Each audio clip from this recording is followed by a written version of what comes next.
Hey, Weekends Rugby League Podcast, Season 3, Episode 5. Welcome back, everyone. This is the pod that tells it like it is.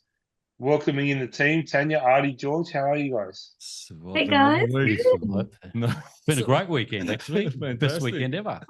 It, We it survived. feels a We bit weird survived. doing this one remotely. George, don't get too comfortable in my seat there, mate. No, man. You No, this is know, weird for Be me. comfortable, mate. This is weird for me. This is weird for me. I've He got, looks I've got a, I've got a comfortable. feeling I'm going to get a redundancy letter in the mail soon. It's Nah, actually that's not happening, Nick. What's your address again? it's actually strange, eh? Having them both on the screen. Yeah, we're both on the screen. How is everyone? We're good. We're good. We're good. Good. Really good. We're good. Good You know what? stuff. Up until Saturday, I thought we were going to have all our teams were going to win this weekend, which would have been very The rare. streak continued. But Parramatta Mm. just didn't get. 0-4. We're Oh, going to be and we're going to be 0-6. Stop it. Nah, you'll win this week. Parramatta are paying me to go to the game just so they can win. I've never seen them lose live ever. So you, I'm pulling out all the stops this week. Tanya's coming to the game. He's She's coming. she's my good luck charm. I told her, I said, if Para win, you're moving here for the next 6 months. Yeah. How cool would that be? Um, there you go. You know, Yeah, right. So it's going to be strange. All four of us at the same ground at the same gig. It'll be good. Yeah, it would be very It's good. gonna be so good. I'm so excited. I like to hear It that. will be. Artie, what's the good thing of the week? What have you got for us? Oh, the good thing of the week. You know what? Cherry Evans had a really tough week, announcing everything and all that smear campaign that went against him that we heard. But it was good for the fans to turn out on Sunday and cheer him on. He got a bit emotional as well. There were some nice signs there about Cherry. That was a nice story, you know what I mean? Just having the fans behind his back, you know what I mean? So it really was nice to see. But don't worry about my good story. What's in Nico's bin? That's what we want to hear. Yeah. Nico's bin. I'll tell you who's in Nico's bin this week, Jason Riles. Jason Jason Riles. Jason Riles. And I'll tell you why. Man. I'll tell you, I'll tell you why. In an off season. No, I'm always the first one to say, give him time, Yeah. all the rest of the blah, blah, blah. But what I'm starting to see now, it's borderlining arrogance and stupidity. Okay, I saw the team list today. Yeah. He's gone with Sean Russell again, who's not first grade standard. He's got Bailey Simonson playing reserve grade. He should be in there, right? He's got Ryan Madison playing reserve grade. He's got Bryce Cartwright playing reserve grade. This is experience that this team is seriously lacking. Every week we're seeing it, right? And it's just that ignorant thing now where it's borderline in stupidity, as far as I'm concerned. You've got you got three players there who you know what you're going to get from if you put them out there, right? And instead he's 0-4, and what's he doing? He's bleeding youngsters. So Obviously, he wants to move those particular players on. It's obvious to all Maybe, of yeah. us. But you're right. It's maybe a bit of help for this year. But look, maybe he's trying to do the right thing. this team needs a win, George. Yeah, they look morally a little bit down. But they did have a go. They did have a go on Sunday. Maybe they're not putting in those three players. Maybe he's seeing something in I, training. fi- I find it hard to believe, Arthur, because I've been watching them for 3-4 years, and I know what you get when they're out there, right? They're all solid. I mean, that team, you watch them play, they're seriously lacking leadership on the field and experience. It's just gone missing. So, and I understand like the whole Gutho thing and us. Like I get all that. I don't have a problem with that. That's fine, right? But you got a wealth of experience in Cup, and we're getting blown off the park every week. And it's just that for me, it's absurd. So it's starting to borderline that arrogant thing. You know what I mean? Like I don't see. I know it takes time, and I get all that. Mm. But for him to say in the press conference he was happy with the team's effort and all that, well, man, if you're happy with that, you got problems. Parramatta's going to be an interesting case because 3 years ago I had the same conversation with Nicola, and Nicola urged me to be patient. Yeah. Yeah, but Serraldo wasn't making dumb choices like that. Yeah, But his first season, he didn't. He got we got flogged every game. flogged every game. 47. Yeah, but look at the squad they had. Look at the squad they had, right? Yeah, no, but what I'm saying is, Yeah. you know, you got you got these three players who are very experienced. I mean, I think they all played in the grand final 2 years ago, Especially right? yeah. Madison's won a premiership Yeah. with the Roosters. You Mm. know, what are they doing in cup? You know what? It's not like Paris won two and lost two, or I get that, right?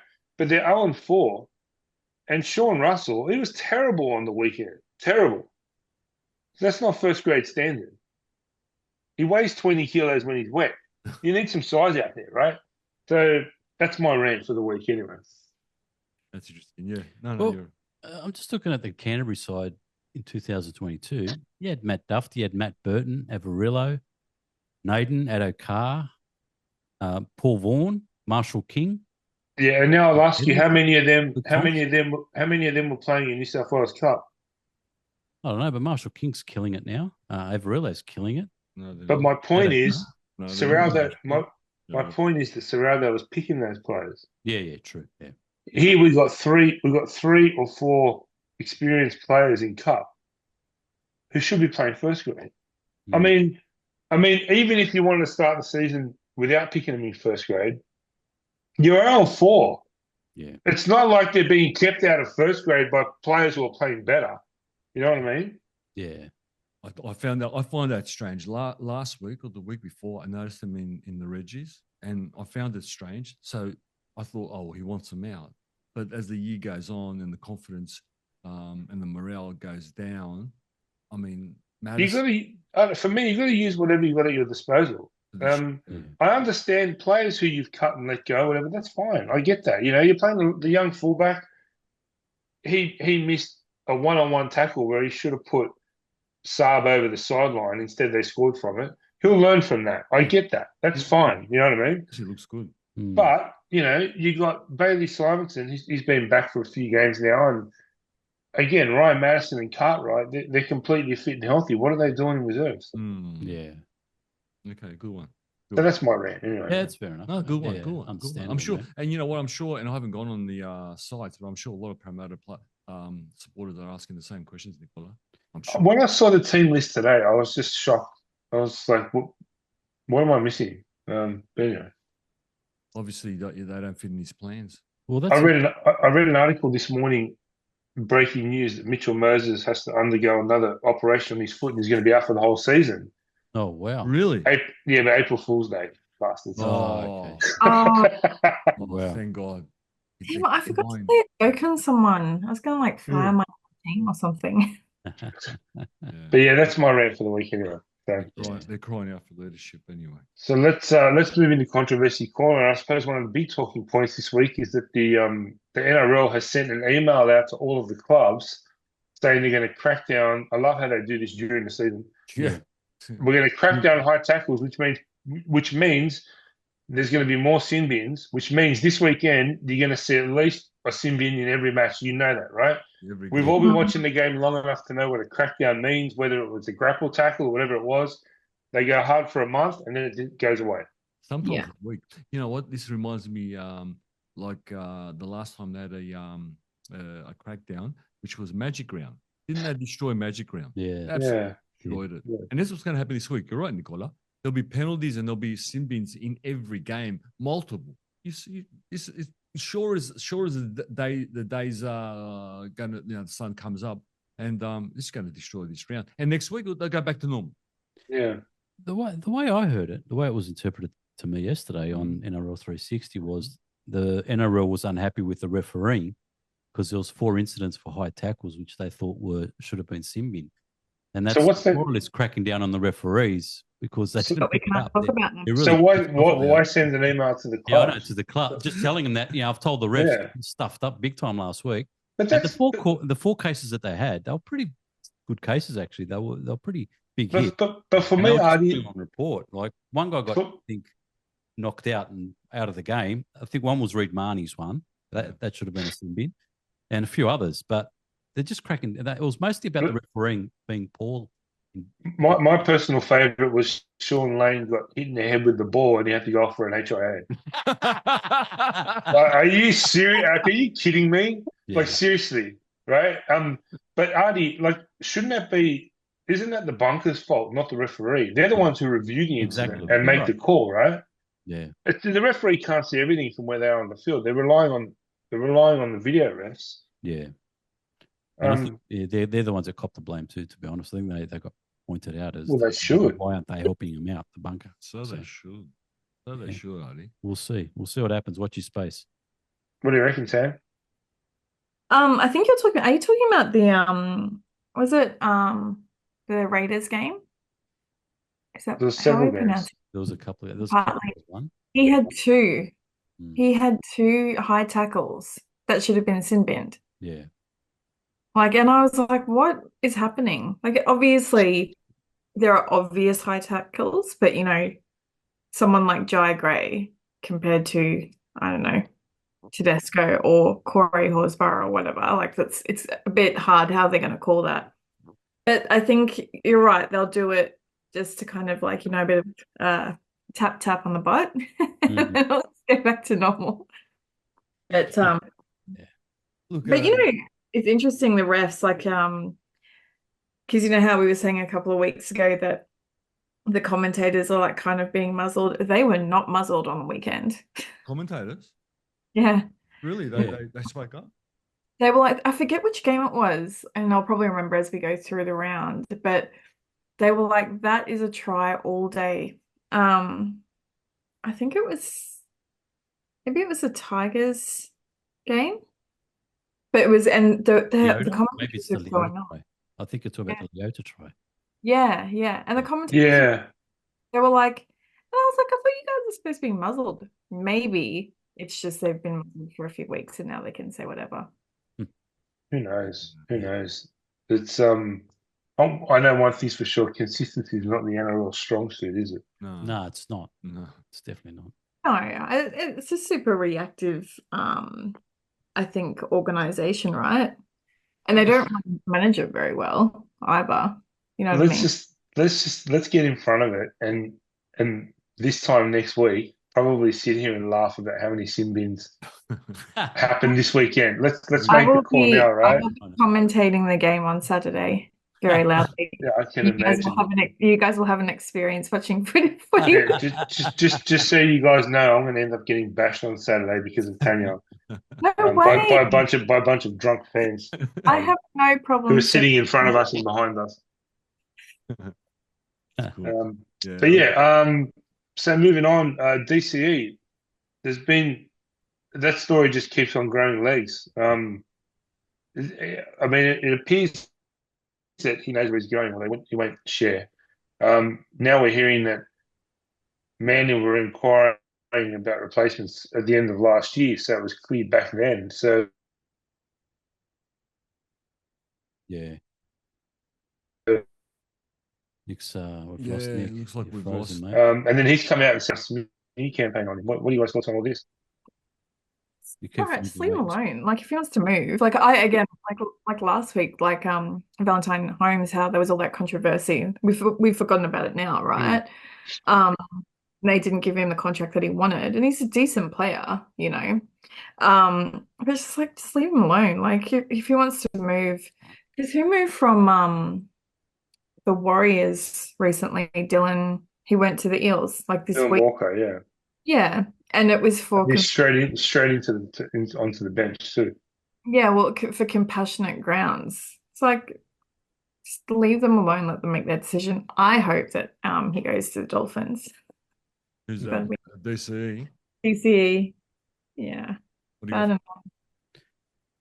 I think that people are already assuming that he's joined a club, but the way I see it, the way when he spoke on it 100% footy, it didn't sound like he didn't know what he was doing. And I've got a feeling he's just going to wait till the end of the year. Maybe if Manly do win a comp, they win it. Maybe he might go Dolphins. If they don't win it, maybe he might go to the Roosters or Bulldogs or someone that could win it. Maybe he's just waiting to see what happens at the end of the year. He might just have had enough. When I heard that, Artie, like it made sense to me. The only sticking point that I have with that is that I don't think clubs can sit $1 million aside for it just in case in 6 months' time. So I just get a feeling there was over a coffee, there was probably a handshake deal done already that won't be announced for some time yet. I don't know, but it's a lot of money to park just in case, Yeah. and then possibly not end up with anything at the end of the season. So I don't know. I don't know. I think look, wherever I mean, I'd love to take him to Parramatta for 2 years, to play alongside Moses. But wherever he goes, he's DCE. He hasn't lost a step. Yeah. From He's Sorry. he's sorry, no, he's definitely, if he's not, you know, playing, like it's like Cleary, right? There is a big difference. Like he's Yeah. a real leader. I'd like to see him go to the Dolphins. He started there as a kid at Redcliffe, so it'd be nice. It'd be a nice fairy tale for him to finish his career there, and they could certainly use him. Oh, they could, yeah. My God, that would be so exciting. You know what? From the start, this was shambles. I think the Manly dropped the ball on this one. I really do. Yeah. If they really wanted to keep him, he would have stayed. Now, there is stories that he's not getting along with the coach, but I mean, not every player gets along with a coach. I can tell you that, even a long time. Yeah. There's rumors that him and Turbo, or him and the Turbo brothers, don't really speak. So big deal. It's probably true, actually, but everybody doesn't like each other. Everybody are not best of friends on a rugby league team, and you know that, Nickel, and you know that too. We've spoken about this a while back. It's like back when I used to play. There were guys on my team that I used to socialize with, and there were ones that I didn't, and there were guys that I couldn't stand. Yeah, but I wanted them on the field. Yeah, absolutely.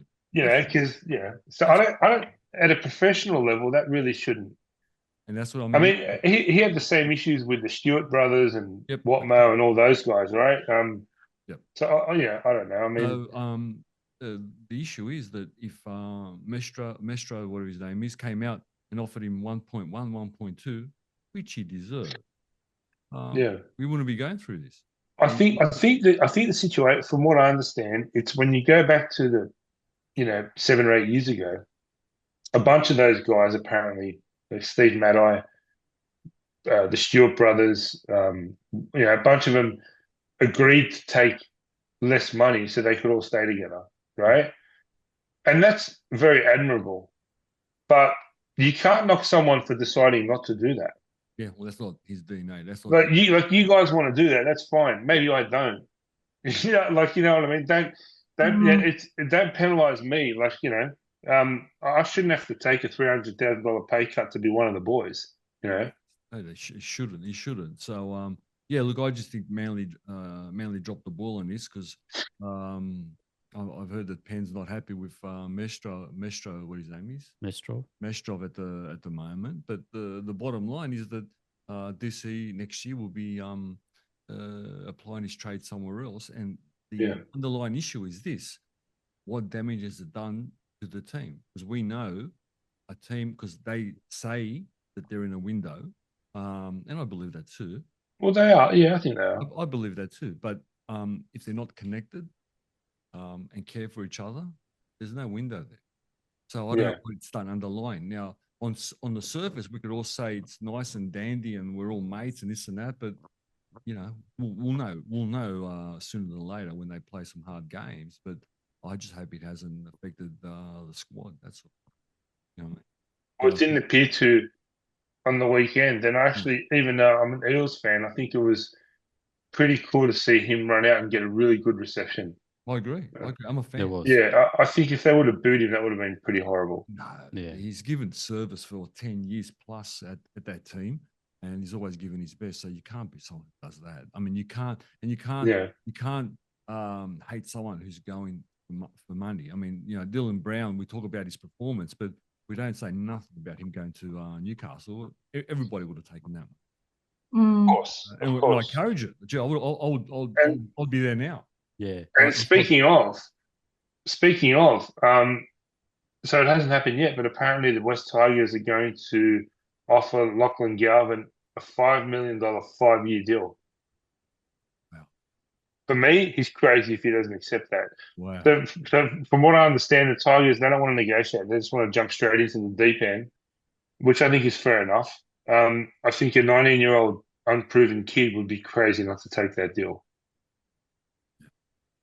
I agree. I agree. Look, you know I what? don't know that anyone could better that. Honestly, top that. I don't know another club could top that. You know what? I don't want to see Lucky go, number one. Broncos did Yeah. it. Sorry? I was like, Broncos did it with Walsh. I know he wasn't new, but he didn't have the best season either last year. They've upgraded him anyway, Walsh, with third. We don't know about his third parties, but isn't he on 1.1? Yeah. But I think contract he's signed. Yeah. Look, I don't want to see Lucky play for anyone else. He's a local junior. He's a Campbelltown boy. So I don't want him to go anywhere else. Is he worth $1 million? We all know he's not at the moment. He's a Parramatta junior, George, just so you know. Yeah. I think he probably is a Parramatta junior. He is. Campbelltown, yeah. He lives in Campbelltown. Yeah. What is it with Parramatta, man? You let go of Galvin, Joseph Manu. Superstar. Yeah. Manu Well, this goes on. I still can't get over Manu. Look, Artie, like none of them are superstars when they're 16, mate. Yeah. But you don't know. You don't know, man. Like, I don't know. Like, look at Galvin. He looks like a superstar, and he's what, 18? Well, look, you know what? If you ask me, he's not worth $1 million, but who knows what's going to happen? And the market says that he is. So I hope that they put it to bed. It's done. It's over. And I'd like to see him actually stay there. I think he should stay there, especially if they're going to offer him that much. I think they've given him a shot when other clubs didn't. I think he should stay there. Yeah, I agree. I don't want to see him go anywhere. I really don't want to see him stay. And whatever happens. If they've paid overs for him, well, hey, you've thrown the dice. If he does well, 5 years. If he does well in 3 years, he's one of the best halves in the game. Hey, between if this deal eventuates between him and Dylan Brown, it's setting a real precedent, isn't it? On unproven talent, like it's just they're going to have to double the cap. Yeah. I think the cap's got to go up because you know what we know about all the players who are on good coin, but there's a lot of players which are not on good. And they should be. Yeah. But yeah, you're right, T. Because this game, if you're a journeyman or if you're a top player, guess what? When you all finish, your body's the same way. Everybody's. It's just funny, like not last season, but the season before, Moses was on 950. Yeah. Now Galvin could be on 1 million next year. You know what I mean? Like when you think about some of the players who are under 1 million at the moment, right? Crazy. If you it's scary. Think about Galvin, like on 1 million, let's say possibly next year, and Mitch is on 1.1 or 1.2. Yeah, I think 1.1. Yeah, 1.1. So I mean, $100,000 difference, and look at the quality of player. You know what I mean? Once proven, done it. And Gal and I've got no doubt Galvin will get there. I think he'll be. I think he'll be. I think so too. But we're paying on potential, and I guess that's what you have to do these days, unfortunately. I hope he does stay, man. Because look, quite a few years ago, Tigers had Tedesco, Moses, Brooks, and whatever his name was, Woods, and they were, at the time they were up and coming stars, future reps. And they just got ripped apart. Tedesco went to the Roosters. Mitchell Moses went there. So they're building a good team at the moment. They've got a good spine. They've got Buller. They can get Galvin as well. So. And they've got the young with the Silver with Luai and Appy coaching them, being around. Yeah. That's the makings of a really good side, possibly a top 8 side in the next year or so. So I really hope he does stay. But, yeah, they've got to do it now because they know a lot of teams just go in the back and just start tapping these guys up. So they've got to lock him up before November comes because it's just going to start happening. And I just think this whole November thing is. I know we talked about it last week, but it's just so messy. It is. Trade window. But it's trades now. What about you, Tam? What's your opinion? Well, no, I was actually because I'll talk about him in my segment anyway. But did you guys hear about Latrell being moved in position? We didn't think it was going to happen, eh? I'm so pleased about it. Supercoach put him at center. Left center, yeah. I love it. No, because Jye Gray doesn't deserve to be shifted. Of course not. He's leading Dally M's. Yeah. Oh, he did it. Yeah. Oh, wow. That's why I told you. I think Supercoach. I think that's awesome. And it'll be interesting to see, like I know I haven't even looked, but like apparently Latrell looks good and fit and everything else. But Jye has more than earned that position. Yeah. You know Like, what's you know what I think, and South fans, including a few of my friends who will be listening to this, are going to hate me for saying this. But for me, for mine, the reality is that since Latrell has joined South, between injuries and suspensions, he's been nothing but an absolute flop. The whole you know what? He's not a fullback. His best games, his best years were at centre with the Roosters. but you said flog, and I was like, yeah. No, I said flop. He really has been. Like, he's just failed to hit any kind of level of expectation since he joined South. He really has. Didn't they make the grand And final? With he didn't even play. Wasn't he suspended or something? He was suspended. okay, but he had a good season. I remember that was a good He had a season. good season, yeah. Has he had a good season at fullback for South? I don't remember it. I don't recall that it. I don't know. You see, That year they made the grand season, final. It was But pretty good. Walker had a better season. Yeah, I yeah. mean, Walker was that was off. yeah. That was off Walker's back. is Latrell liked in Sydney? Because obviously we all hate him up here. Yeah. Is he liked? He's polarizing. He's very polarizing. So as a player, I think, and you know what? This is the thing.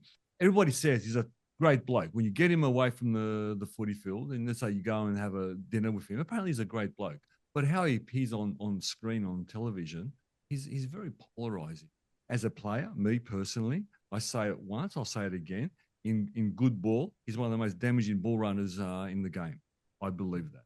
I think he's an easy target for a lot of people. He's an easy target. Yeah. And Yeah. when he puts his 20 cents in, when other Indigenous stars are having issues, look, he's just keep away from things. But the problem is, and this is why he's an easy target, because he's always speaking his mind up with things that don't concern him. Yeah. He's getting into wrestles with Jack White out in public, right? During COVID lockdown, him and Ade Carr are riding bikes around and shooting off guns, and they're just doing stupid things that draw negative attention. Yeah. And you know what? Don't put yourself up on a pedestal and fly the flag and do all that, and then complain when the public attacks you. If you put yourself out there, you're asking for it. He's just one of these young men who is very talented, and along the way, since he was a youngster, they've let him just float by because he's talented, and they don't, you know, they don't teach him. I've been saying it, George. I've been saying it for 2 or 3 years. Human. Yeah, I've been saying it for 2 or 3 years. Just shut up and play footy. That does that. You talk about Latrell Mitchell, or you talk about Turbo, you talk about guys like this. And so, you know, it was Latrell last year who came out and said, I'm the best fullback in the game. Well, you're not even the best fullback in Sydney. Is what he said. Right? Because you can't even play number one. You can't even get the number one jersey for Origin, right? So if you're not getting picked at fullback for Origin, guess what? You're not even close. No. Yeah, I think Walshy has the ability to either go down the Latrell Mitchell path or be mentored very well. Do you know what I mean? Like, I think Latrell Mitchell just has an air of, I think, arrogance, right? Yes, and comparatively, you know, like we talked about it last week, you know, guys in previous, like Jerome and stuff, after his incident, like he reined it right back in, you know, like I'm yet to see what Adakar is doing, but I was disappointed with the whole meme. I feel like he should have come out earlier and been more present and stuff. But you know, like, and not that Walshy's had any scandals and things like that, but he like you can't. We've seen so many greats like that was so good right at the, you know, like Maddie Bowen and all of that, and they burn out so quick, you know. So they kind of just need to pull their head in. And like you said, Nick, just play footy. Like that's what you're there for. You don't need to put the extra attention on yourself. You don't need the extra pressure. I don't know if you guys saw 2 weeks ago, I saw an article about Latrell Mitchell's mother went off because fans were writing disgusting comments. And if there's one thing I hate, it's faceless idiots posting crap on social media, right? But when I read the actual comments, I have to admit I started laughing because initially I thought, oh, this is going to be racial or something, and we don't need that crap, right? Yeah. Not only in the game, we don't need that crap in society. But when I read the actual comments, it had nothing to do with race. It was Latrell Mitchell did his hamstring chasing the ice cream truck. Latrell Mitchell tore his hammy in line at KFC. I thought that was pretty funny. Even funnier when you see photos of him 2 weeks later and he's looking better than he has in the last 5 years. So it'd be interesting to see how he comes back. But he's coming back at centre, apparently. He might be on a good diet, Nick. His 2024 diet. Yeah, well, I think under Wayne Bennett, you won't see that I'm the best fullback in the game because you're not even the best fullback at your club this week. So I think under Wayne Bennett will be a bit different. And you know what? Hopefully we'll get to see the best of him. Because he's got so much talent. He's so talented. But imagine and I'll talk about him at the end, but imagine that dynamic though. Because Jye, younger, he's only been there since last year. Oh, just for me, Mitchell's always been a centre. He's always been a centre, and that's where he's played his best footy. And he just hasn't cracked it at fullback. He's failed at fullback. Period. What made the decision easier for Wayne, though, was because Campbell Graham's out and they lost another centre. They needed a centre, and it just made sense to put Latrell there. So he probably just said, we need you there. Just go there. Yeah. And he's done it. No, he didn't kick stones. He went there. No, I don't think he can. Yeah. I mean, the thing is, Jye Gray's playing so well. He's Dalian winner. You can't move him. So. You can't move him. Yeah. He's the kid. Yeah, you can't move him. But when Bennett was at the Broncos tenure, how many players from the Broncos back then in all those years acted out? None of them. He had them. Yeah. Didn't he? So he's like the perfect that coach for Latrell. Yeah. He is. Well, I remember, I think I said it last year, but I was talking to Saga one time because they won, and he's like, it's so good because, we really respect Bennett, and, when we win, it's nice to see him smiling. Yeah. And I was like, because in the public we don't really see him smile that much either, but I'm seeing it from him, the person you look up to. So, but yeah, I think what they need is that old school. Disappointing, it left the Dolphins, but I understand as well. But yes, just one more, guys, on controversy corner. What about poor old Turbo? He's gone down again with an injury. Yeah. They've got to change his name. It's not Turbo, it's Tampon. In 1 week, out 3. It's terrible. Forget Turbo. It's Tampon. It's just an awful Oh, that's so good. I would hate to have him in my team as a fan. You just get frustrated. He does something brilliant and then he's gone. Get it. Death, taxes, and Turbo get injured. Guaranteed, 100%. You know what I mean? Oh, you know what? That's a good question that idea arises. I mean, would you have him? He's out more than in. At this point, I think he's too much of a risk. Yeah, and he's especially for the money he'd asked for. Yeah, he's over $1 million, well over $1 million. Didn't he try to pay some of it back last year? Yeah, didn't he approach me? He tried. He offered. Yeah. I think it was. You can look at that two ways. You can look at it as very admirable. Yeah. Right. But by the same token, you can look at it as getting cheap publicity because the club's never going to say yes. Well, so you'll look good by doing it, right? NRL wouldn't say yes. That's like me going to George and asking for a pay cut for this, Hey, George. No. How about we move into the round that was? George, where is round 4, by the way? In the can, Nicola. In the can. Nice and tight in the can. Speaking of potato chips, the Rabbitohs, they opened up the round with a 28 points to 18 win over the Panthers. Now, the Panthers have been depleted, but how many losses is that now? 3? Yeah. 2, 3? Mm-hmm. When was the last time we saw that? The Panthers. I know, right? But we knew there were going to be shifts there, No, of course. I still maintain if Cleary didn't get out last week, they would have won against Roosters. Probably. Still maintain. So the thing, what we're talking about DCE, when captain's out, and he is a leader and a captain and everything else, No, nobody. Yeah. nobody picked this. Nobody saw this coming. It was a classic ambush. But Nick picked Rabbitohs last week in our tips. Hey, Nicola. So Nick saw something. Well, but the That was a Penrith good that tip, they had. mate. Well, Penrith had two young halves that were kids. Yeah. It's the team's been shaken up a lot. They lost Toto during the game as well. We obviously didn't know that was going to happen, but That's right. Yeah. they've been stretched. Like They have been. they've done unbelievably well in the last 3 years. Yeah. To lose almost virtually a full team's worth of starting players, Yeah. it's got to get to a point where it's unmanageable, right? Yeah. I think we're seeing it this year.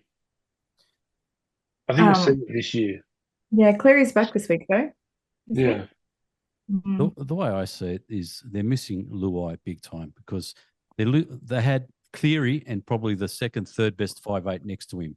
Now it's Cleary and probably the 15th or 16th best 5'8". You know what I mean? Whereas they lost the fish, but the guy Lindsay Smith has taken his spot. He's not the worst prop forward, but he's in the top 5 or 6. He's still a very good forward. I like Lindsay Smith. He's got a nice step, but it's a big drop. And the young kids that Jack Cole is only young. He's no Luai. I noticed during that game he made a couple of really bad calls, like bad decisions. He had the ball. He doesn't know when to pass, when to kick. He just got caught out a lot of times, and that you don't get that with Luai, and that's costing people. Dane Laurie stuffed up. Did his best game. Yeah.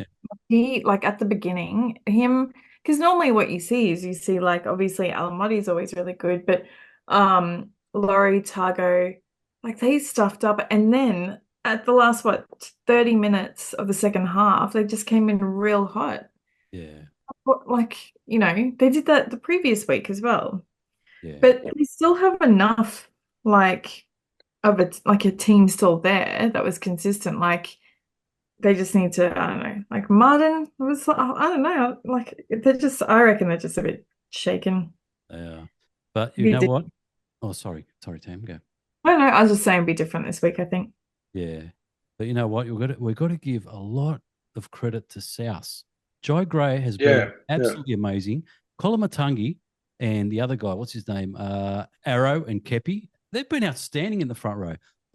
They're losing Murray. Everyone's saying, Penrith will be missing this and this. They'll miss Murray, Campbell Graham, and Latrell Mitchell. 3 big stars. And look at the performance they put in. How good's Kolomatangi looking? He's looking fantastic. He's definitely got to be in New South Wales. But it's a big credit to South. You've got to give them that. They've been really good, and no one expected them to be playing this well as they are. I people had them in the bottom 4. I'm one of those people. So I got to eat my own foot with regards to Supercoach. You just can't underestimate Supercoach, right? He's done awesome. What he's got, but he's got something. Yeah, and they got Latrell back this week at centre, which I think is his best position. Yeah. Do you think that Moses Leota try would have changed things? Because at the time, Penrith was sort of no. Okay. Game was over. Nicola, I think the chickens have come to roost. They've probably lost a few too many, and probably the ones they've lost were the important ones. Nick Adi said about Jerome Luai. Yeah, they miss him, and do they miss him with ball in hand? Absolutely, but what they miss is his energy and his experience. And when Nathan isn't there, direction, he just takes over. He just takes over. He does. I mean, Cody put on a masterclass. It was clear and evident that they were spotting up that young number 7, which apparently had big raps, but I didn't see much. Yeah, what's his name? Talau or something. Yeah, Trent Talau. Poor kid, and he's not a kid. He's 24 years old, I think. But really? But the poor kid got really through the ringer, and a lot of the mistakes came. What's wrong with Schneider? Came through him. Well, they put Schneider on, and they changed. The game changed. I know, but what did they put him? Why did they put Talau? You know what? I think Ivan's got. It takes him a long time to trust people. Okay. I think that's what it is. I don't know. I think that's what it is.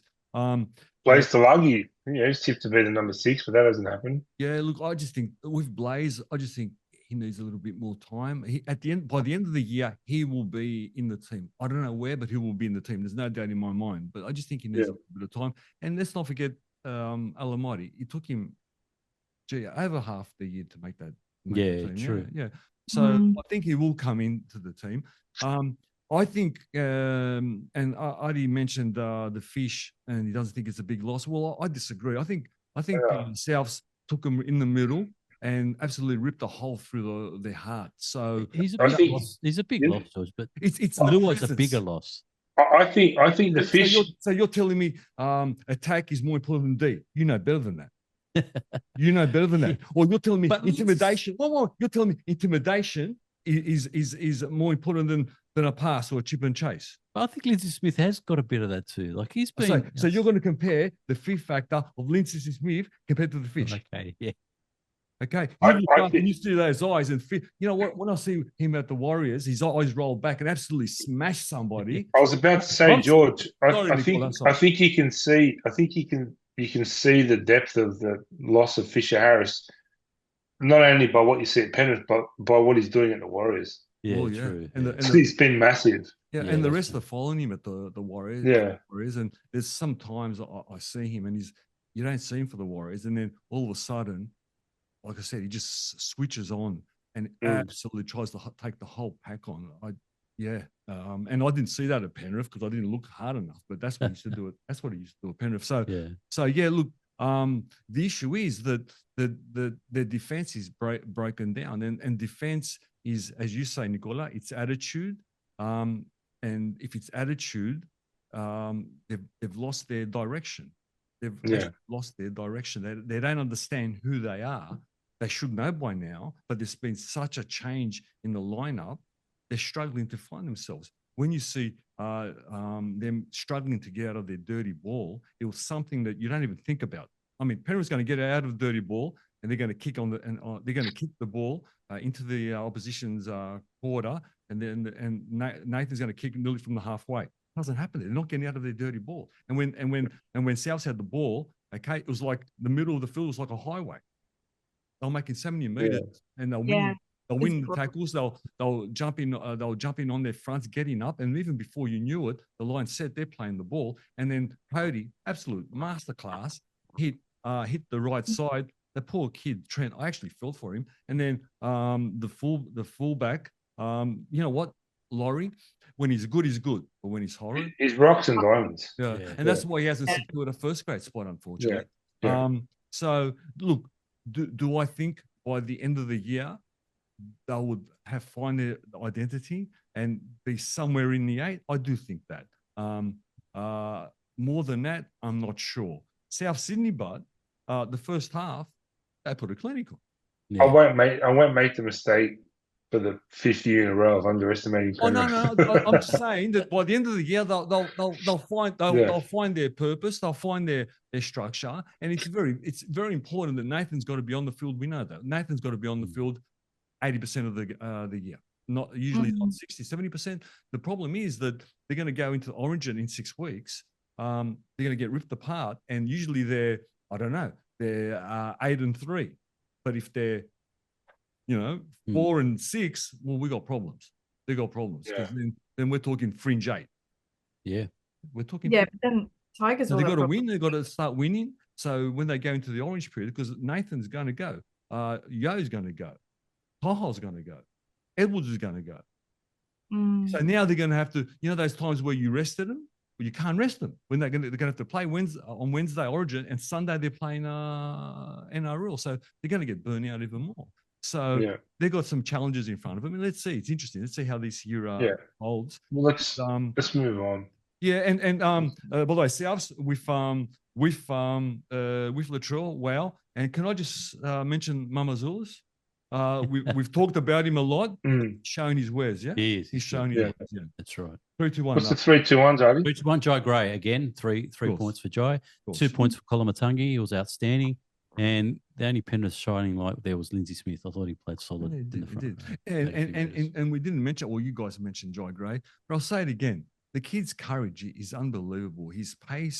Yeah. I would, if Latrell came back this week and he was and Jye was on the bench, I'd really feel for him. He's done nothing wrong. He's leading the Dally M's. We talked about it last week, and we thought it was a given. Like there's no way. So I'm actually glad to see what Bennett's done here. Yeah, good. You know what? Better for the team. It comes to show you that he is a good coach and he does what he believes. So good on him, because most coaches would have buckled. I know, I can see Latrell saying, "I'm playing fullback." Yeah. Okay. Okay. What are you going to tell And Bennett just would have looked at him and said, "No, you're not." No. All right, let's move on to Friday. Roosters again. They went down to the Gold Coast, 30 points to 12. They're at home. That massive effort against Penrith seems like a distant memory now. Yeah. The two losses. Gold Coast were good again. Tanya, why don't you talk to us about this one? Oh, yeah. I tipped them, I think. Of course. Because they were anyone against the Roosters. No. I think just with Tino, again, we're talking about DCE, Cleary, the impact of that. Just that synergy that they had. Like AJ Brimson, like he was awesome. Like Tino's got a try. Like it was great. Like such a good game. And Jaden Campbell was brilliant. You know, I really enjoyed that game. And because I had the boys so I have them 50-50, so I had them this weekend. And it was we just like watch footy all weekend, and it's just so much more fun with them, right? Because they're just like, all the little ones like, we don't like the Roosters, and then Meg swearing her head off. That was a really good game. Like, it was quite rainy though. Yeah, it was. What's George? What's wrong with the Chookies? Chooks. Yeah, isn't it funny? For the first 20 minutes, it looked like they were going to win and win heavily. I thought their issues was going to be the middle and going forward, but you know what? Their middles are going forward and they're getting into the opposition's territory pretty easy. What is the issue is that they're not creating enough chances, and when they do create the chances, they can't ice the chances. Now, Sandon Smith didn't have his best game, but you know what? I'll excuse Sandon because he's a young man and he's learning his trade. The Chad, but I don't excuse the Chad. The Chad is an experienced rugby league player, and he was absolutely terrible. He could have iced that game. He could have put it away in the first 20 minutes, but just didn't do it. Once the Titans got some confidence, and Tanya mentioned Tino, my God. If Payne's the number one front row in the game, Tino's so good. He's Tino, he's so good. And as you know, it's Nichols' man crush. He's my man crush, yeah. And you know what? When it comes to the Titans, there's a lot of things I don't like about them. And listen to this, Artie. I don't like Jye Gray at 6, but it works. I don't like Campbell at 7. AJ Simpson, you mean? Sorry, AJ. Yeah. AJ Brimson. Yeah. Brimson. Yeah, sorry, Brimson. I don't like Campbell at 7, but it works. I don't like Fafita off the bench, but he had one of his best games he's ever had, I reckon. It works. I don't like how the winger and the fullback change over in good ball and bad ball, but it works. I don't know what Des is thinking, but you know what? By the end of the year, they're going to understand it, and it actually might work. You know what I mean? So I like this. I like this game as well. I like this game as well, T. I think that the Titans are going to keep on building, and more victories they get, more confident they're going to get. And all those players you said, Campbell, Tino, what's that back row we like? Mofuwaita, whatever his name is. Fotuaika. I love him. They're going to keep on building, and hopefully they're going to keep on winning.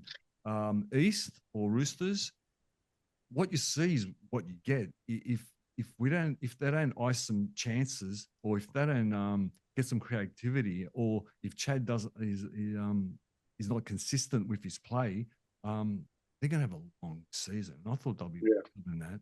You know what I mean? They look, the first 20 minutes they were on top. But when Fatigue got in and that intercept, Jaden got that intercept, well, the game just flipped and it was all over. They just gave up. So, but I enjoyed this one. And 30-12, that's about right. I'm happy. It's the worst start for the Chooks since 2016. But the Roosters were actually leading 12-8 with 30 to go. Yeah, they were leading, and then Jaden Campbell did the intercept, and from then it just went They just Titans all the way. gave up. Yeah. But the Roosters were horrid, mate. 24, they completed 24 or 42, man. You can't win games with that type. No. 24 It was sets. shocking. Yeah. What's his name? Radley copped another head knock or something, didn't he? That's a problem. He got off again. So That's a problem. he's off this week. Yeah. He's got another injury, nothing to do with HIA. But Teddy keeps playing well, though, which was good. So at least we're seeing the good of Teddy. But yeah, the Titans' best start for a very long time. Yeah. Because it is. If they win this weekend, it's their best start ever for I hope so. I hope so.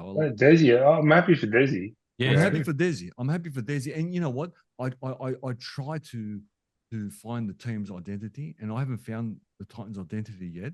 But I know that Desi knows who he wants their team to be. And I think slowly but surely, and it started last year, by the end of the year, or hopefully by the middle of the year, they'll have that identity. Like I said, there's a lot of things I don't like about him, but he works. They work. So go Titans. 3, 2, 1. Jaden Campbell got the 3, Big Tino got the 2, and young Teddy got the 1 point. He's getting them every game. He's getting a point, Teddy. Cool. And Tanya, tell us about the Broncos. 20 points to 12 over the Dolphins. It wasn't Suncorp. Huh? Shibasaki. No, Shibasaki. Oh, the Shibasaki. The ninja. Call him the ninja. The Japanese future immortal. The Japanese future. Yeah, I didn't, because Artie would probably go on the rotation too. But I got try scorer. I think 3 games, first try scorer. Shibasaki. Amazing. Love him. I got the photos to prove it, eh? Yeah, I sent them to George too. He's like, "What are you doing?" I got it too. I don't believe it. We got to do a sports. Well, on Saturday then we can we can do that. But he is so brilliant. Like, he's so good. I have, everyone in Brisbane loves Stags, right? And I really like Mariner. Like, and I was not arguing, but I was kind of arguing with Manny, my eldest, because they love Stags. And I was like, Mariner's like, he's on the reserves for this game, right? And then I actually pulled up the stats, and Mariner overall is a better player in terms of, like, tries and runs and tackles and everything else. And it just bothered me, I think, that they didn't even have him, in interchange, right? But look, and when Stags got a try, I was like, yeah, they were so happy. I was like, I don't care. Shibasaki was awesome. I just love his story. Like, he's just brilliant. It's hard to see the Dolphins lose though. Like, for me, it's like Cowboys, Broncos. Like, we only have 4 teams, so to watch them lose to each other. And Dolphins, like they haven't won a game yet. They're having a bit of a rough season, right? So that was hard to see, and it was close. You know what I mean? Like, Sacco's got his kicking game back, and I'm sure we'll talk about Holmes as well. But they must have done a session together or something around how to kick. But no, it was awesome. It was such a good. Reynolds missed a few, obviously, but yeah, it was a really good game. It was quite a close one. Yeah, it was. Yeah, they always are though with derbies. Like, yeah, no, it was. Did you guys catch this game, or just like my? It was so funny because Meg was at a wedding, and I was like, are you checking them? She's like, yeah, I've got it on the table. So, like, I'm about to do my speech, and I'm like, yeah, I would probably do that. By the way, that's me and George at every family wedding or dinner or function, right? Hey, George. Any relationship anniversary, if I'm at dinner at any family function, like, for the last 20 years, it's me and George with the phone leaning up against the glass or a bottle. And we just forget where we are. Yeah, well, it's very important that we watch what's happening. But no, it was awesome. By the end of the night, usually we've got all the guys around us anyway. Yeah. Yeah, I'll bring the iPad. The iPad on Saturday. If we go out, we can watch the other game. So it was a Dolphins home game, but it was at Suncorp Stadium. So they kind of say it's like Dolphins home as well.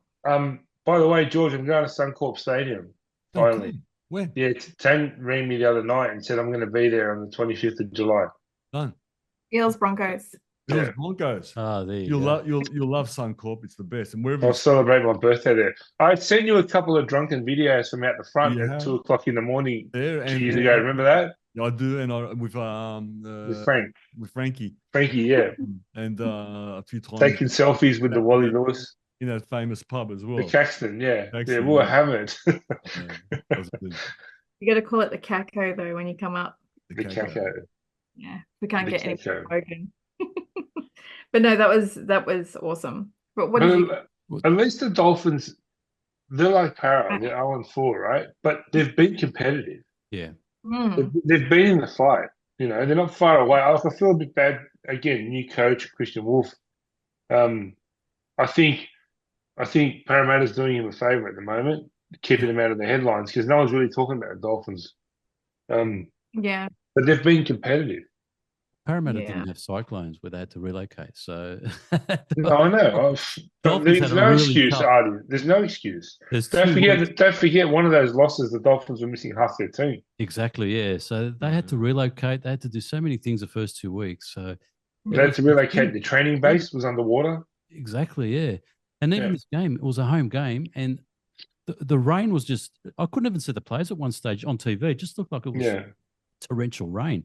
So they Yeah. got a home game, but then they got cyclonic conditions. The poor Dolphins, man. I felt so sorry. Well, wait a second. They are Dolphins after all. Yeah, They go, are, fins up. true. That's why they're Right. the Dolphins, I suppose. Fins up. But a couple of things I want to call out on this one. Firstly, the redemption of the ninja, Shibasaki, whatever. He went to the Cowboys and did nothing, and now he's come back to the Broncos. He's been outstanding. But Future model. you know who else has been outstanding? And we haven't spoken much about him, but Selwyn Kobo yeah, brings back the ball. He's got a fire in his belly now, and he's just been outstanding. So credit to him. He's going to make the Queensland team again, and good on him. It's good to see him back because that guy's had a lot of potential, and it's good that we're seeing it again. But there was one moment in that game where I felt the Dolphins were very unlucky, where Katoa went for a 40-20, and Kobo swooped it back in, but his foot was on the line, but they didn't call it. Did you see that? Yeah. They're all talking about. Yeah. That could have changed the game because it was already tight at that stage, and They went down and scored again. they went down and scored again. He's, So, his foot was clearly on the line, and the touch judge, who was the fans were, he was about 20 or 30 meters back, and I can understand how from that angle he may have missed it. But again, where's the bunker? Yeah, You know, why can't someone get in the microphone and go, "Hey, roll back one play"? His foot went in the touch. Absolutely. You know, big moment. It Exactly. proved to be a big moment. Yeah. And but So I remember, I just remember something similar happening at Artie. I don't know, maybe about 15 years ago in the grand I final. can't remember.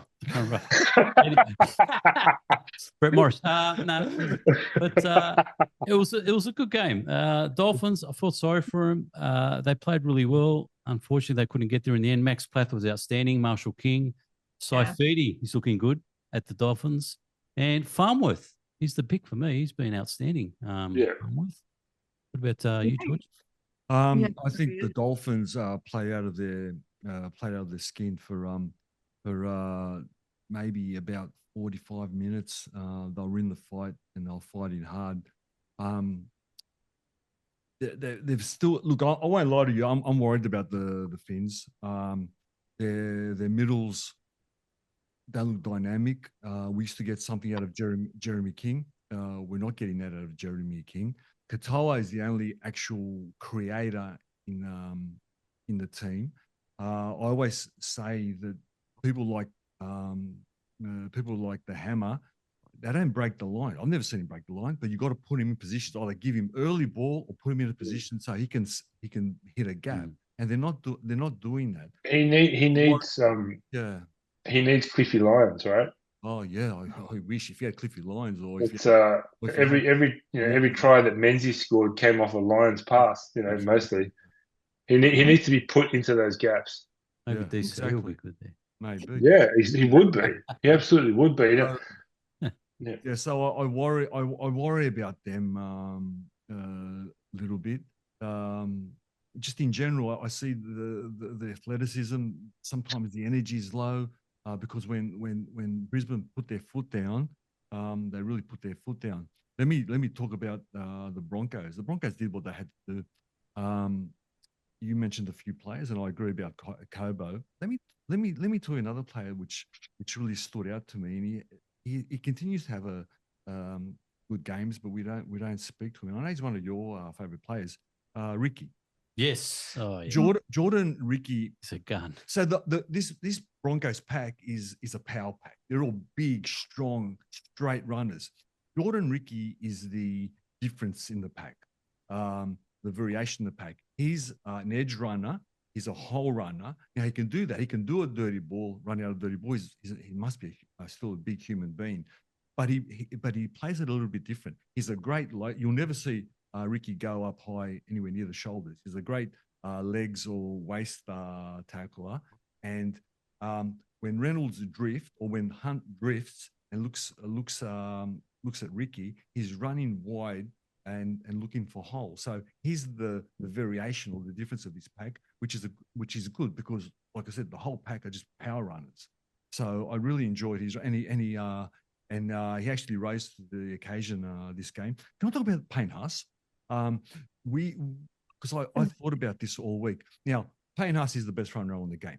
Now, we all talk about how do we stop Payne Haas. My view is this: you can only control what you can control. So we know there's some facts in a short window in 4 rounds. We know there's some facts. We know Payne's going to grab the ball, he's going to run straight and hard, and he's going to make 15 meters. We know it. He's going to fall on his front. We can make plans. We're going to turn him over. We're going to wrestle him. Not going to happen. He's going to fall on his front. He's going to get up really quickly because he's so athletical, and he's going to play the ball. Okay. Now, what happens then is the line is in disarray. The line and the markers are in disarray. So if you go back and watch all Broncos tries, all good moments, they come off a Payne Haas run because the line is staggered, and then Ben Hunt and Reynolds sees the line, which is, gaps everywhere, or it's going back instead of forward. So you can only control what you can control. So you've got to plan for a Payne Haas's run and what's going to happen after the run. You understand? So you got to sort of during the week you train. Okay, Payne Haas is going to do this. How are we going to scramble? How are we going to corral him? Or how do we limit his supply? How do we limit Ben Hunt or the dummy half? So you got to only try to control all those variables to stop Payne Haas. You can't stop Payne Haas. Not going to stop Payne Haas. Just a thought. I could be right off the chart here. This might be, coaches might not even think like that. Just me, my weird way, thinking about that because you can't stop Payne. You know what? This is another victory that Broncos had to have. They were under the pump in the first 35, 40 minutes. And when they put their foot down, they just took over. And they're developing really, really well, Nicola. They're developing as a rugby league team very well. It's only round 4. I think, sorry, Tanya. Well, the other guy, and maybe we didn't mention him this week because normally he scores try, Arthur's, right? Yes, Jesse Arthur's, yeah. Yeah, like his extra 8 kilos he's put on, has made a difference. But he's just like a workhorse. Mm. You know what I mean? Like, I actually go, this could be a really good team, like an actual good team on paper, but an actual good team. I think it is. Well, you've got Dean Mariner as your backup for one of those backs when they get injured, so it's very deep. Yeah. They've got a lot of depth as well. So you mentioned, and really quickly, you mentioned Reece. I think Reece did what we suggested last week. I think he relaxed a little bit more and just waited for Ben or Reynolds to give him some clean ball. He didn't overplay his hand. Yeah. He didn't go back and start like he does sometimes, hitting his head because he's made a mistake. I think he relaxed a little bit more and let the game come to him instead of him going to the game. And I think as that evolves, by the end of the season, I think we'll be seeing some good things from. He just needs to chill out. Like I think I mentioned it last week, but people were trolling like his kids' photos and stuff. His kid's 4.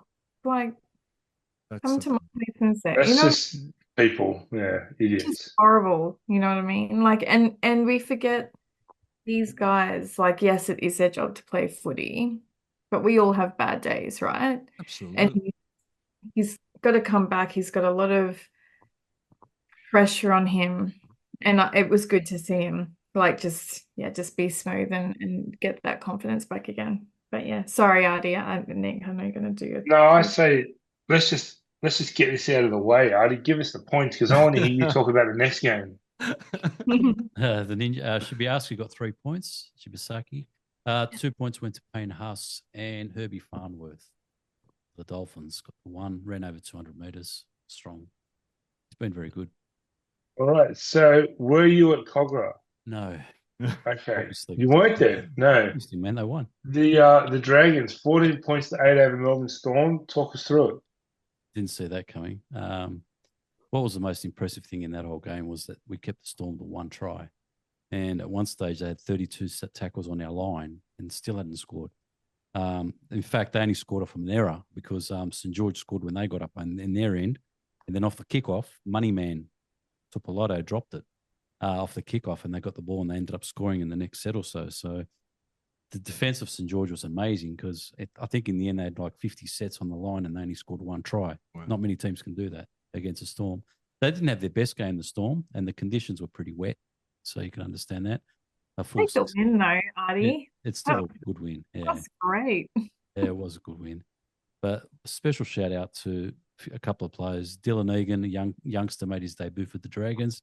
Very impressive. No fear, just kept running through. He actually drew the last penalty that led to the winning try in the end, Dylan Egan. This guy's going to be special. Recently re-signed. And it was just good to see to see Flanagan have 3 youngsters, Couchman, Hamish Stewart, and Egan, in the last 10 minutes when the game's on the balance to defend a lead. That's how much faith he's got in these young kids, and they didn't disappoint. They were just fantastic. He was pretty entertaining on the sideline too. Yeah, I know. Yeah, he was. Yeah, he was animated. Gutho and Cookie, they were fantastic. The leadership there, we love Gutho. He's already won the fans over. Just the fact that he was always in the ref's face. Like as soon as he saw Harry Grant at the ref, Gutho was straight away in there. He didn't let nothing happen. You know what I mean? He's just bossing the people around. He's just leading them well, and he's a great guy. And everyone, all the fans just love him. There was one incident in that game, which is typical Melbourne, when Valentine Holmes was going for the goal, and what's his name? Warbrick had a white towel and decided to wave it like a madman when he was kicking. The referee had to tell him to stop. And apparently I read today that the NRL has actually given him a warning for unsportsmanship. Like, that's just poor. I've never seen that. Remember Ray Price used to do that? I was about to say, Ray Price used to stand and go like this. Exactly. Because he said it throws off their angle. Mind you, I never saw anyone miss. I know. Yeah. I thought he did it for the rebound. Well, this guy went to the next extreme. He actually had a flag. You could see it. He's just waving a white towel when he's lining up. George, no, when they did it for the rebound, they stood facing the post. Yeah. Ray Price used to face the kicker. Okay, I didn't know. I forgot about that. I was about to say that, Artie. Yeah. But, it was an impressive performance for the Dragons. Melbourne weren't at their best. Bellamy, he said at halftime, he goes, "We've got a game here," and tried to get the troops up. But St. George, to their credit, kept it scoreless second half. So well done, boys. And watching see more of Bellamy's reaction during Storm games is probably one of my favorite things. Storm. Yeah. He looked like he died at one point. Craig. I actually thought that the point like it would be higher. Like I thought it'd be a decent game, right? But I actually thought the scores would be higher. Bad. It was very greasy. Was there 6,000 people there? And that wasn't Pappenhausen's hair. That was actually the weather. So good old Pap. Oh, geez. Well, I'd love to know what Betty lost. Was only 6,000 people there. It was a really bad day on Saturday. Yeah. I don't know what you got up there. I think it was like your Friday. Yeah. It was like that all week. Because Gold Coast flooded again on the weekend. Yeah. I was like, it's fine. I saw it and I was like, I'm just gonna get a bottle of wine and we'll be right. Yeah, the weather here was pretty rusty over the weekend as well. Yeah. George, yeah. Nicola, we've seen this game plenty of times again across the Princess Highway. This is a Flanagan special. Yeah, this is a Flanagan special. You know, we talk about DNA and we talk about identity. Slowly but surely, Flanagan is putting his identity on these St. George teams. They're far from a finished product. It's not going to happen overnight. But we know, because we saw it, we saw them win a comp, like I said, across the Princess Highway. Slowly he's putting his identity on this team. And we know what he likes. He likes big, fast, physical rugby league. And slowly he's getting it. Now, what we saw on Saturday is just a teaser. He got these guys up. I haven't seen defense like that since Dogs of War. So good on him. Look, sure, I've got to admit that Melbourne were a little bit off. So look, obviously they weren't playing the best, and I think the argument about Jerome Hughes being their linchpin must be true because Pappenhausen was quiet, did score a try.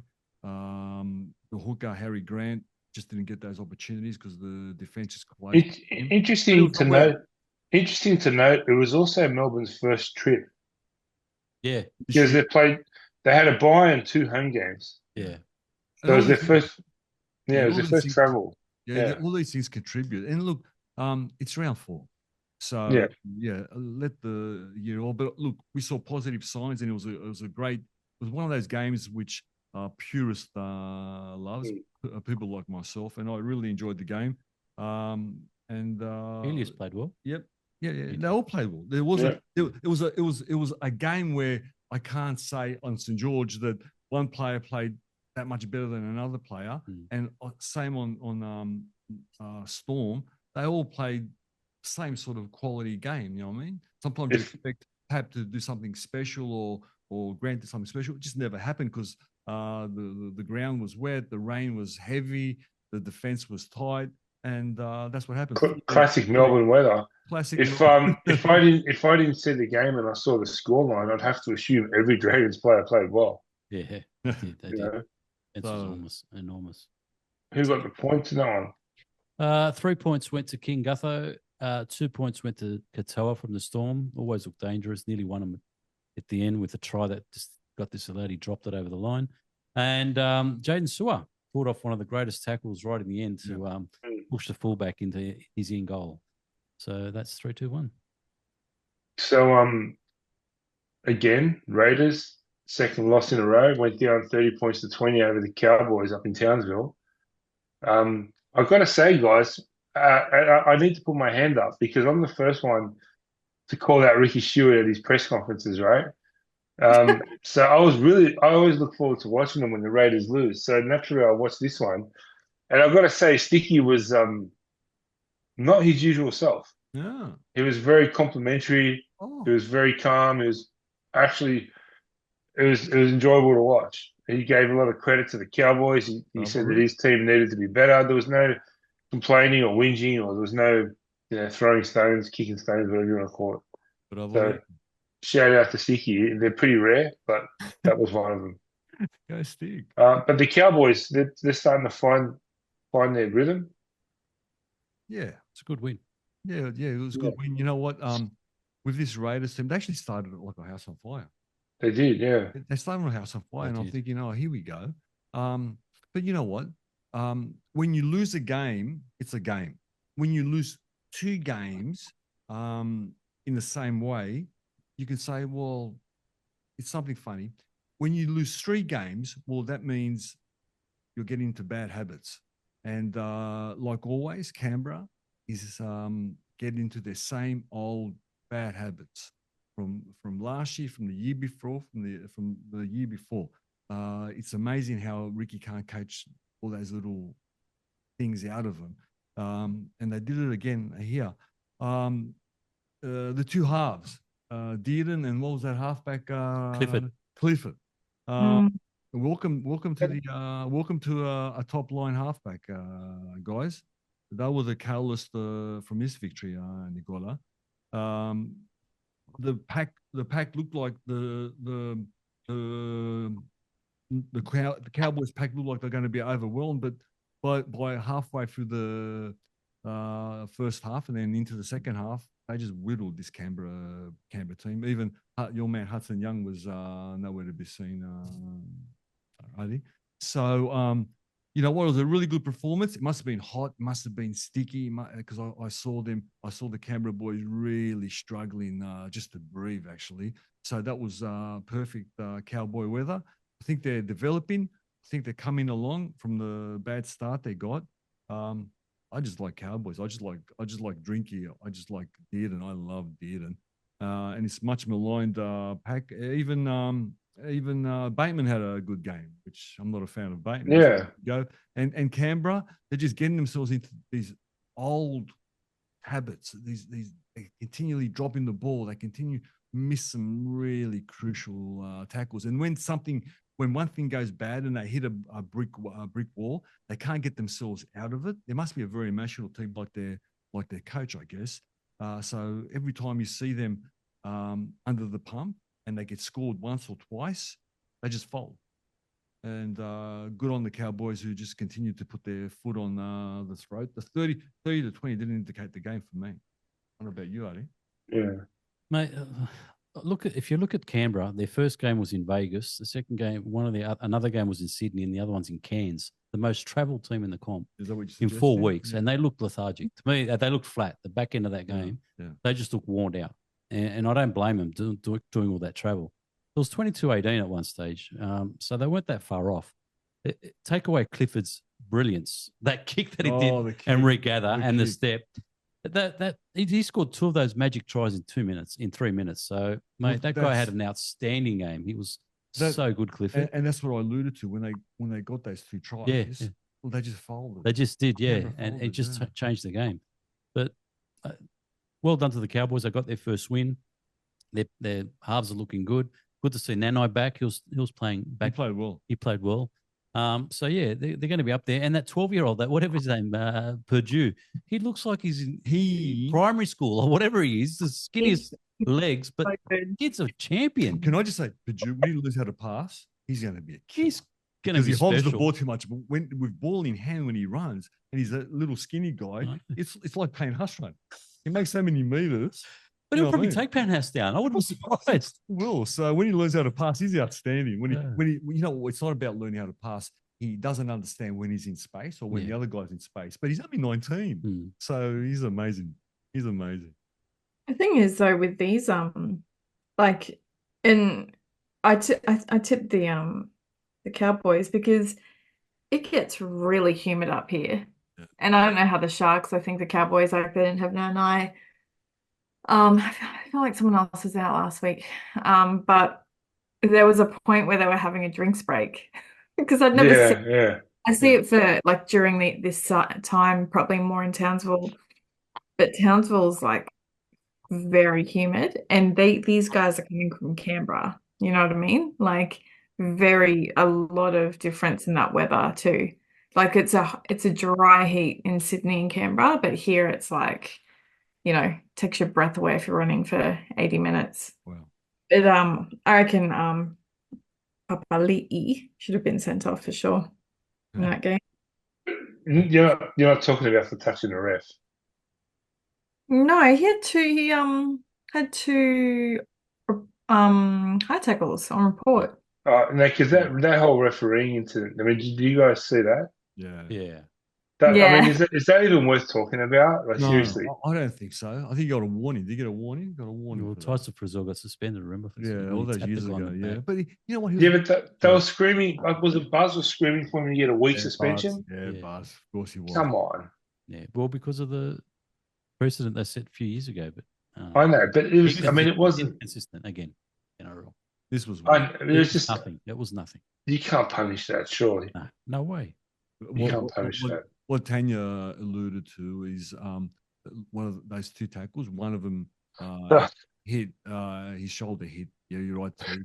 The shoulder hit the guy's face. There's no doubt about it. But this anything near there is going to be a sin bin. Well, that's what the NRL but they had that one there. There's one of the one thing, guys, that was hilarious during the Ricky Stewart press conference was that he was there with Joseph Tarpany.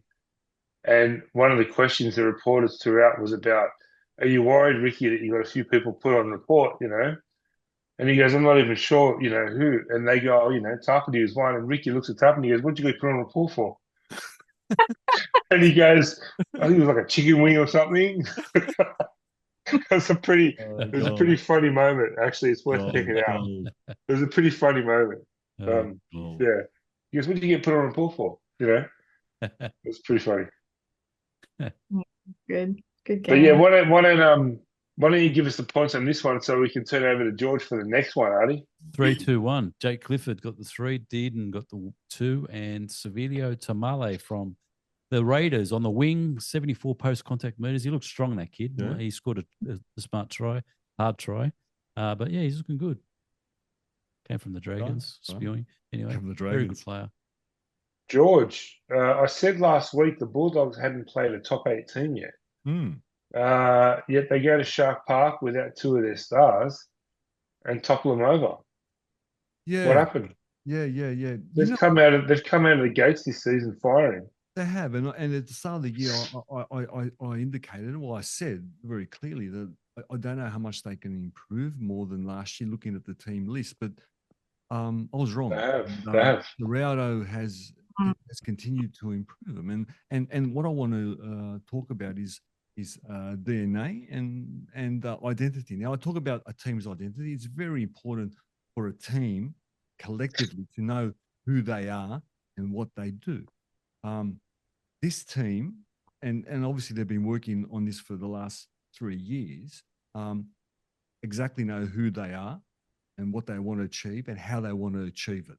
And it's very rare because I reckon half the teams in the competition don't really know. But this team does know, because when you look at the names on the paper and you see the performance they did on Saturday night, because I've seen it twice now, Artie, okay, you couldn't put it together. You couldn't put it together. I'm going to suggest to you, this is as close you can get to Dogs of War. The style, 100% is Dogs of War, but in terms of physicality, it's going to be the closest thing you get from the Dogs of War. And it's what they do. And we talked about Marnie. Marnie is perfect for this team. The Bulldogs' job is to drag you down, pull you down, to niggle you, to give you a facial, to do all those things that the 80s Bulldogs do. The other team gets frustrated and starts making mistakes. At the same time, for 80 minutes, you keep on bashing. Now, it's very hard for 80 minutes to play at a standard of physicality as they did, but they did it. I couldn't believe it could be done in this day and age. Can I go back to Cronulla? I thought they had a great off-season. They bought the piece I thought and they thought they needed, and we all talked about that they're in a window and they're top. They're going to be top 4, and I'll suggest in top 2. This is a game they're going to have in a semi-final series or in a grand final. I suggest to you, leading to a grand final, to enter the grand final, this is the exact game they're going to have. They're going to be taken down, as I call, the valley of death, and they're going to have to outlast the other team. Guess what? They failed. And they failed big time, because if you look at the list on the other side, and you can say that this team absolutely bashed the living daylights. Sorry, I was going to swear to you. Bashed the living daylights. Bashed the living daylights out of us. It doesn't compute to me. It doesn't compute. But guess what? It happened to him again. And it keeps on happening to him. And Nick said to them, they're flat track bullies. They'll beat the number 6 team, the number 5 team, the 15th team. But when it comes to a team which puts a performance like this, they're nowhere near the corral, and they're nowhere near the party again. If we think that the first half score was maybe close, but you could see them slowly but surely Canterbury just going over the top of them. I'm officially worried for Nico. I'm officially worried for Nico. I thought he'll get it together, but when that day comes in the semi-finals and they're under full attack, Nico will do exactly what he did on the weekend and go missing. We trumpeted Trindle, and he saves the team. He's going to do this. He's a great half, and this is only one game in round 4, but you know what? It was put on them physically in round 4. So right this moment, they're not where they think they were. And Fitzy said it too. Fitzy said it on the CNN. I got it wrong. I thought we would be better than that. Prindle got marked out of the game when the pack wasn't going forward. He was missing. So when a team gets you physically and they come in, it's up to the halfback to get you out of trouble. He's got to change the momentum. A kick, a pass, something he was missing. You know what I mean? Kennedy. Now I understand. You're not going to win a comp with Kennedy at fullback. You're not. He made so many mistakes. He wilted. Cherry.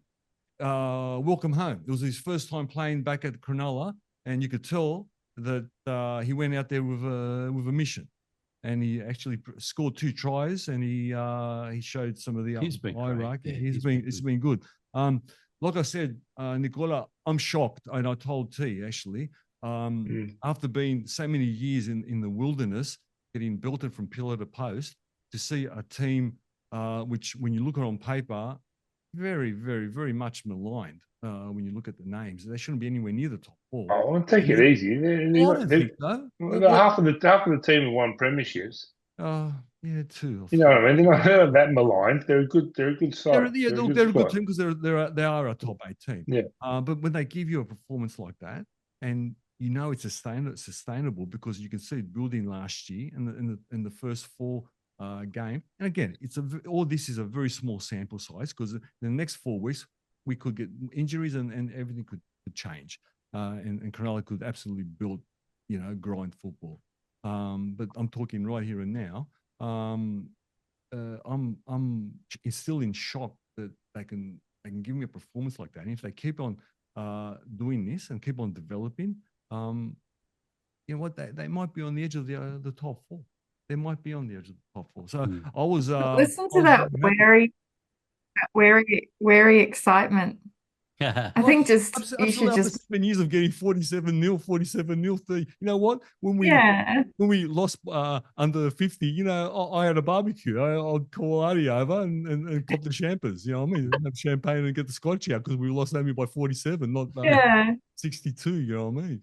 So I was very excited. Yeah. So it was good. Yeah, look, I don't even think the score indicated the game. I think we're far ahead physically, and Cronulla know it down deep, and so does Fitzy. And you know what? By the end of the year, if Fitzy doesn't get him into a grand final, because he's had everything at his disposal. Yeah. He's even got depth. You got no idea how much depth he's got.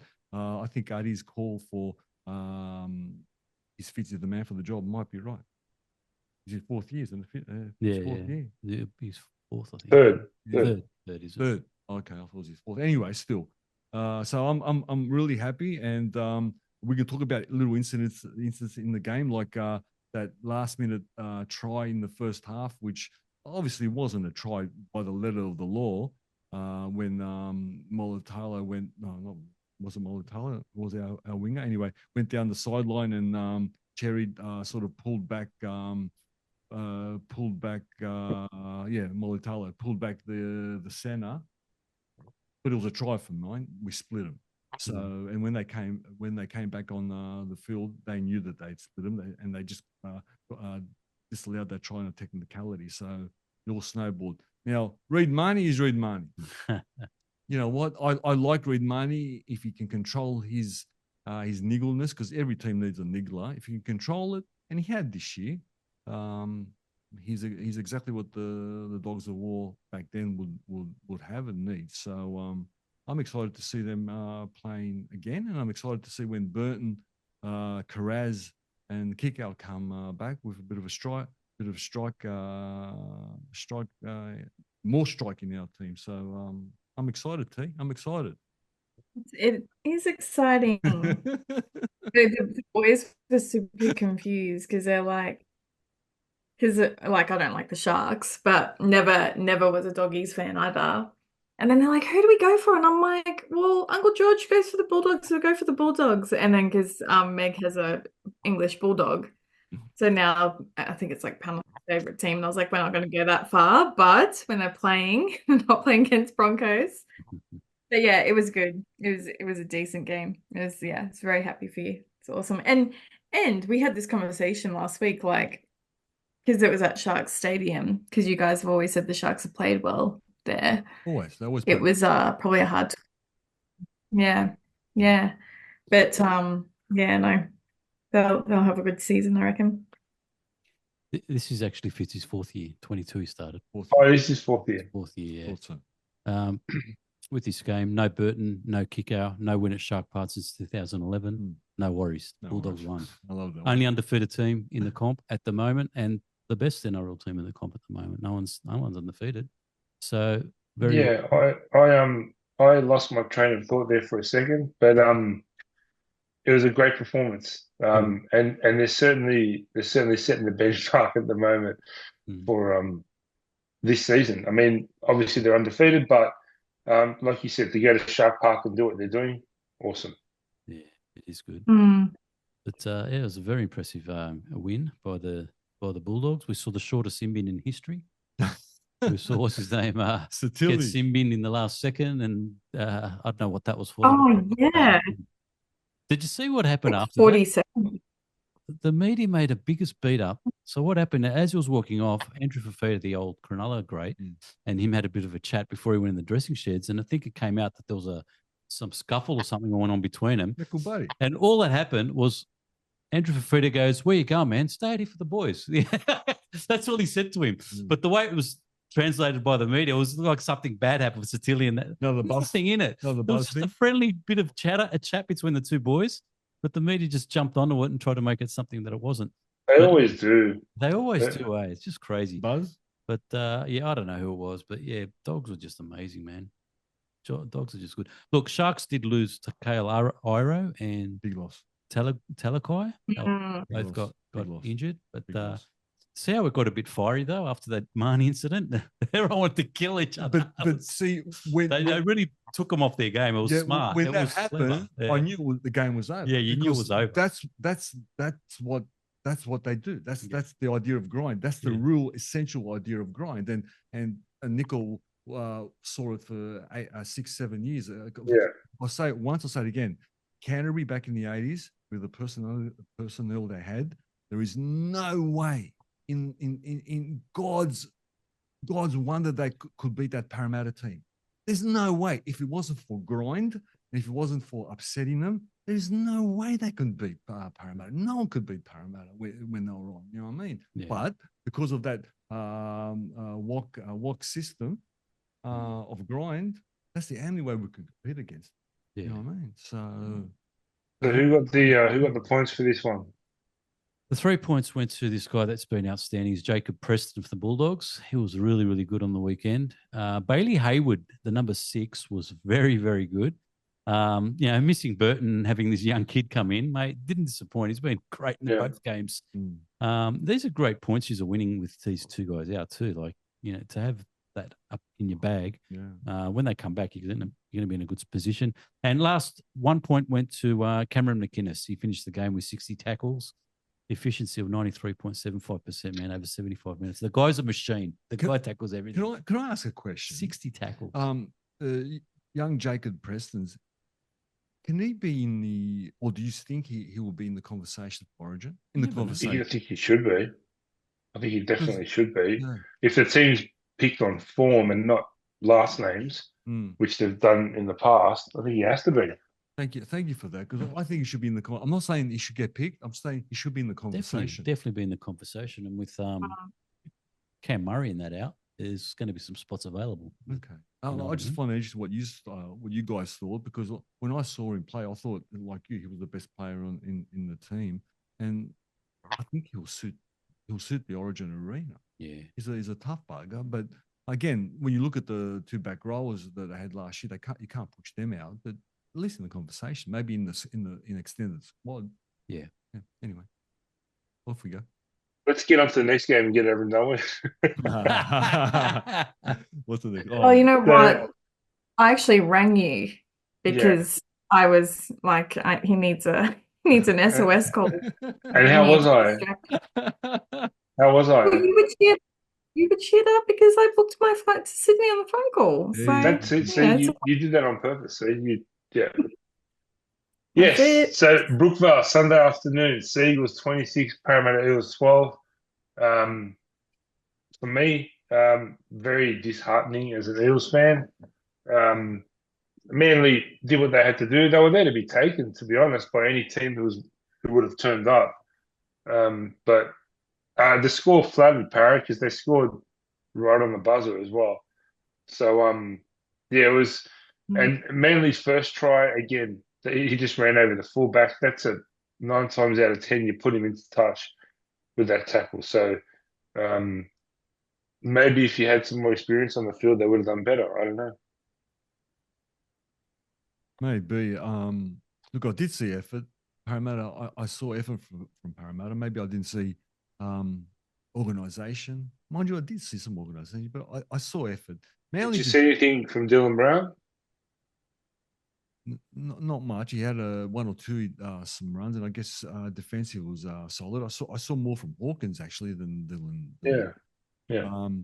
Manly just went through the motions and won the game, and that's all. After the week they had, you know what they're like. They're happy to get out of there with 2 points, so they move on, and hopefully, come this week, they put their heads down and they can start concentrating on the comp.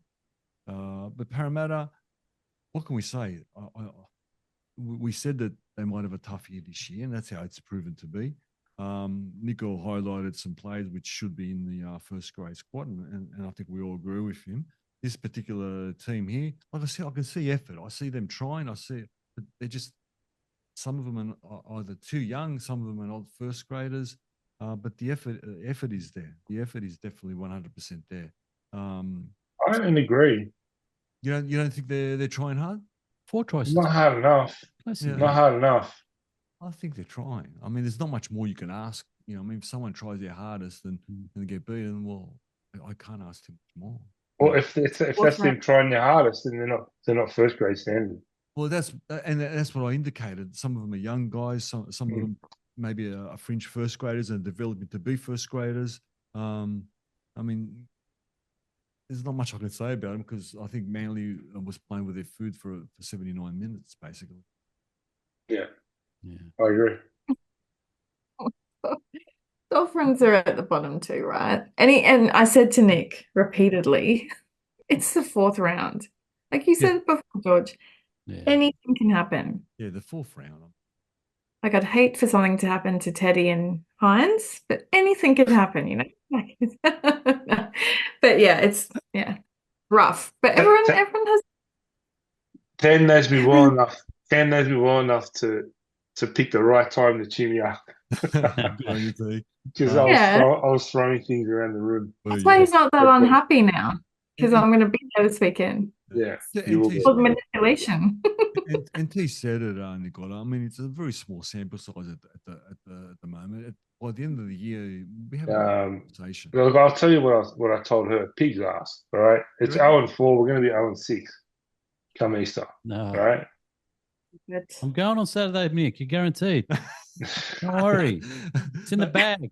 You got it. And maybe they'll bring down Sharp from Q Cup. Yeah. Yes. Look, this game started quick and fast for Manny. I thought it was going to be a cricket score, 12-0 up, pretty easily. But then the Eels hung in there, man. 4-2 in the end, 4 tries to 2. So, yeah, but again, they just had nothing in attack. Yeah, nothing. Attacks a bit.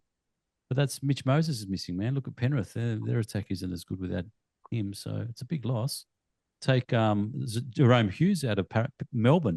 They only scored 1. So Mitch Moses is a big loss. Big loss. Huge. Big loss. Good to see Offenhangau get plays 200th game and score, which was good. He was probably their best on the day. Yeah, he was good. Yeah. But 3 points went to Olakawatu, 2 points to Leoi Opawate. He's been really good. And, you know, if Turbo goes, or Tampon, we're going to call him, Leoi Opawate, he is the next guy to step in. Like, he does the role so well. He's in, isn't he? He is. He's fullback, but they don't need Turbo. Just let him play in the centres or let him stay in sick bay. Let him sit on the hospital bed there for once a month or whatever. and it's not worth it. And Offa Hangao got the 1 point. So, Let's get on with it. good on The you. next game was a nail biter. Yeah. Tigers at Campbelltown. Geez, they've got a shocking record at Campbelltown, They right? lose everything there. Man. They do. They do. 26 points to 24 over the Warriors. It was a dubious penalty call. I don't know if it was a penalty or not. To me, just like he made the front on tackle, but anyway, which gave them the two. But they should never have been allowed to be in that position, the Warriors. He laid down too. Yeah, well, he's not stupid, right? And the bunker came in, and because yeah. the referee didn't call it initially. No, did. it was a front on tackle. I mean, you know, but they really should never have been allowed the Warriors to be in that position. Yeah, you're right. The Tigers really had to close that game out. That's probably one part of the puzzle they're still yet to learn, which they will. It's so fresh for them with this squad, but they've got to learn how to close games out. Yeah. I've got to give it to the Warriors because at Vegas, I thought they lost that game in Vegas, and I thought, oh, God, they're going to be in trouble. They won the next three. Since Vegas, they've won every game. So credit to Webster who, and that late try, that late penalty that you just spoke about, Nick, it was just a guy just falling over and staying down and getting the bump. I think so. I didn't see anything in it. It was just a front on tackle.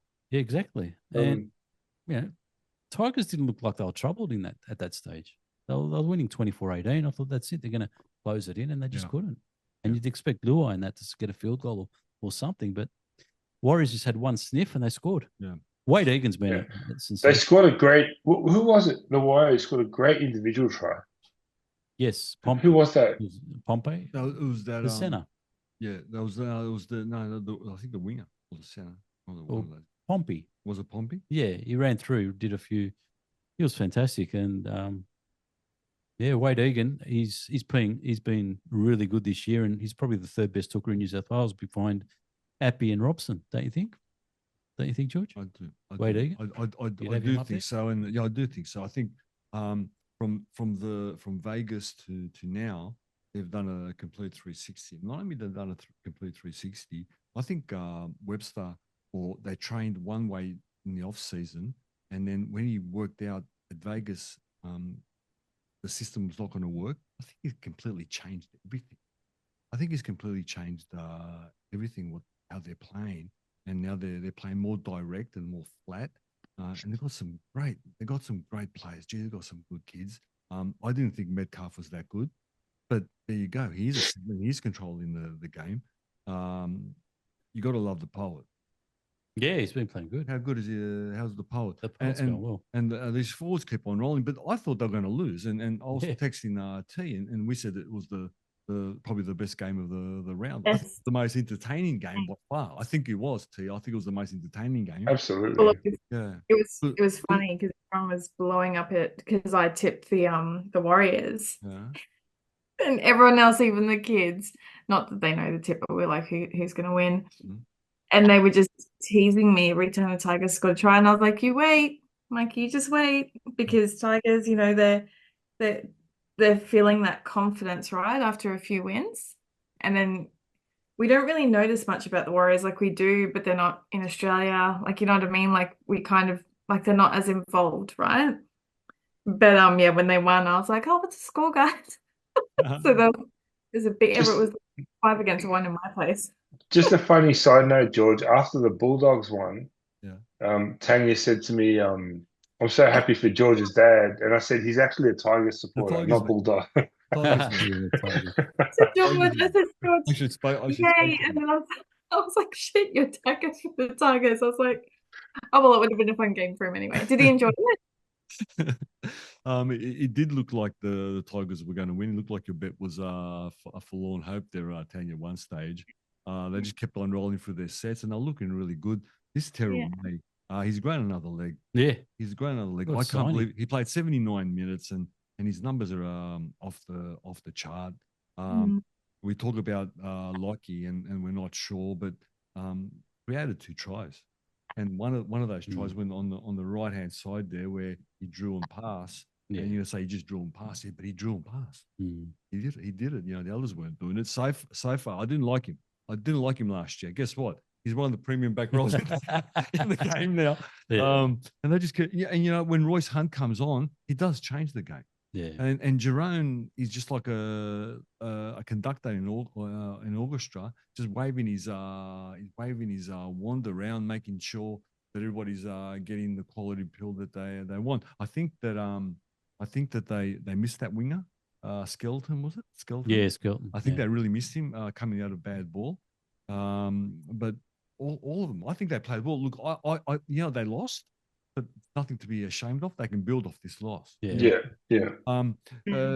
Warriors won, and I'm not saying they didn't play good, but they didn't play as good as West or Tigers anyway. But they got the 2 points, and that's all that matters. That last minute try, which they should have been shut down, got them over the line. I, like Tanya, were thoroughly entertained this one, and I want more of this. It's a good humbling for the Tigers too. You know what I mean? Like, just, like because they're like, they've won a couple of games, right? And they've got that confidence. They've got, seemingly like this dream, like, team that's going to be great and everything. It's good to be humbled because we look at the Panthers, But yeah, hands down, best game. Was so that? good. It was entertaining, yeah. You had me on the edge of the seat. I thought I knew who was going to win. I thought Tigers had wrapped that up. Well, you know what, T? I was on delay, and then when I saw the comment that the Warriors had won when you shot it through me, like, I didn't believe it until I saw it. Because it happened the last minute. It's okay. It happened the last minute. So I'm thinking 5 minutes to go. They're not going to lose.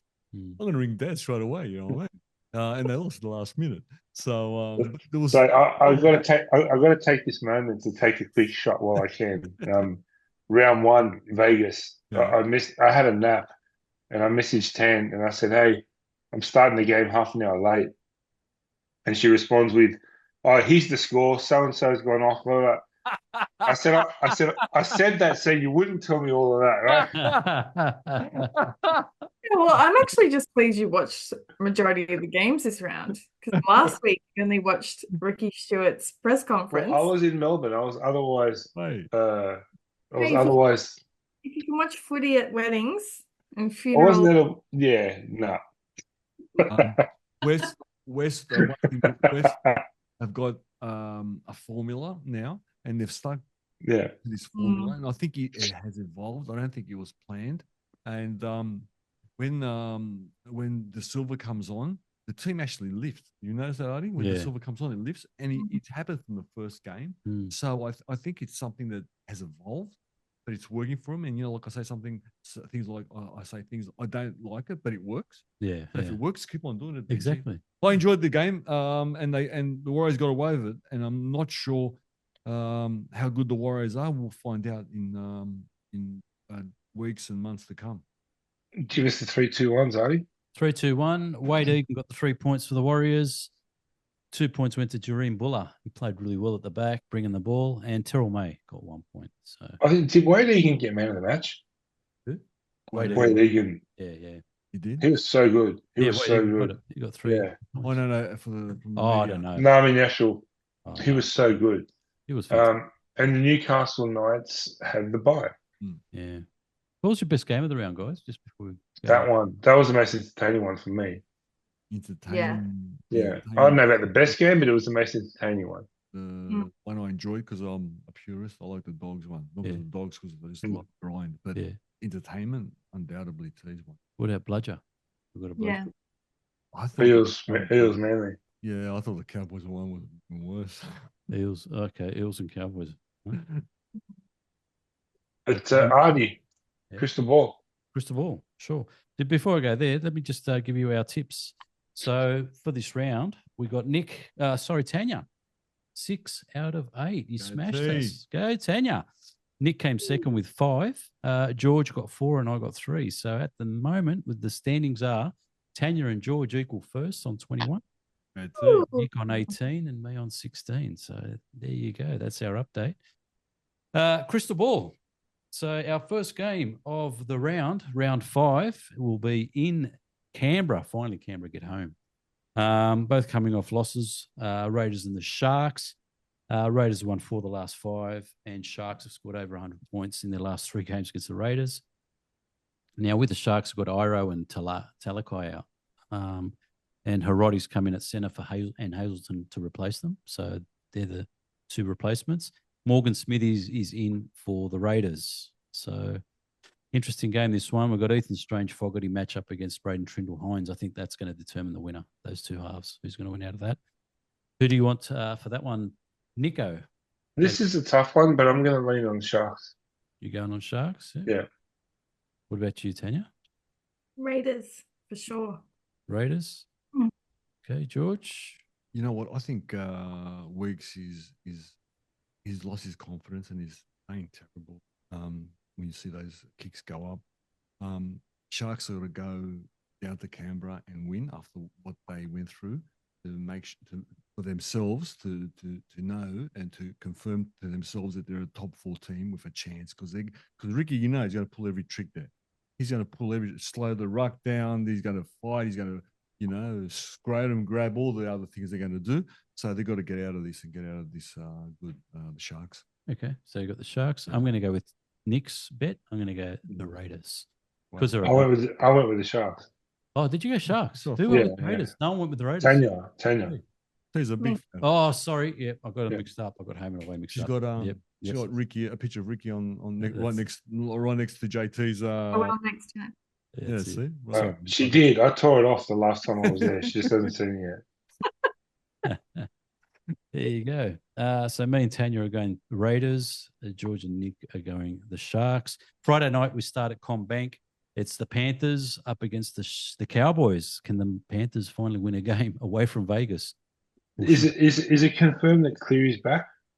Cleary Yeah. is back. Yeah, it was a head high.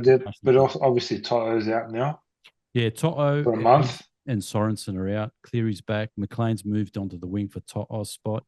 And Isaiah Papali'i is playing for Sorensen's spot. It's actually a tough one. It's a tough one, yeah. Panthers have lost the last 3 at I CommBank. can't see Penrith losing 4 games in a row.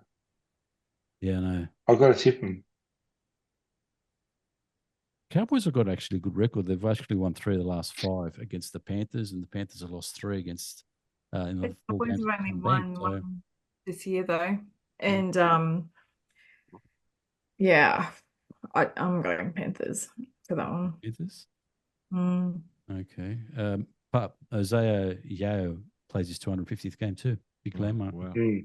How old is he? Is he hit 30 yet? No. I'm not That's sure. 250 games. Yeah. Under 30. Just Doesn't I don't get think he's missed many. Yeah, that's right. I don't think he's missed many. always been playing, yeah. Yeah. They surely can't lose another one. They can't lose another They one. can't lose it. If they do, they're in Barney Rob. They're in Yeah. deep Barney Rob. They are. Yeah. So it looks like we're all going the Panthers there. Following that game, we've got Accor Stadium, the Book of Feuds, one of the longest rivalries. This is really interesting, this one. Whose house will it be? Allianz. Connor Watson's back for the Rabbits, and Latrell is back, which is good. Milestone for Connor Watson, 150th. As I said, Latrell comes in for Isaiah Tass. Johnson's out. And Lachlan Kubner. Have you noticed this guy, how good he is? He's a youngster that's been playing at lock for the South. He's back this week. Yeah. Nat Butcher's been is named at lock for Victor Bradley. They're pretty much full tilt now. Mhm. So who's full tilt? Roosters. The Roosters. They're Pretty missing. much. Beside the long-term injuries. Yeah, they've got the long-term injuries, but Yeah, beside the long-term injuries, that's pretty much all you can get.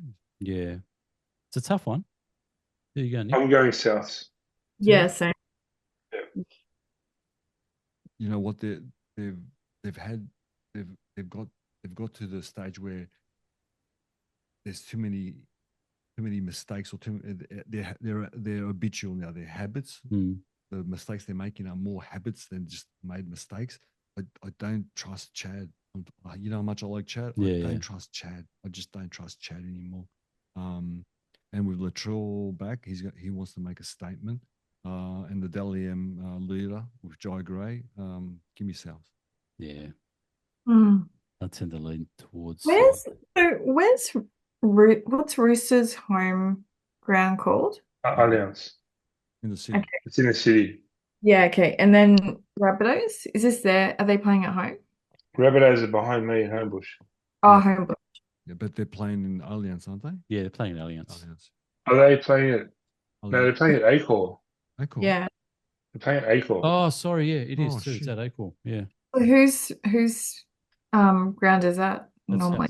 South Home. South Bulldogs. Oh, it is. It's a It's solid. actually no one's home. I'll show you on Saturday.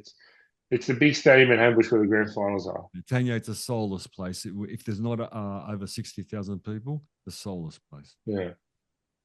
You're away from the crowd, the ground as well. It's not that good, is Yeah, it? it's really far away. You're far away from Yeah. the.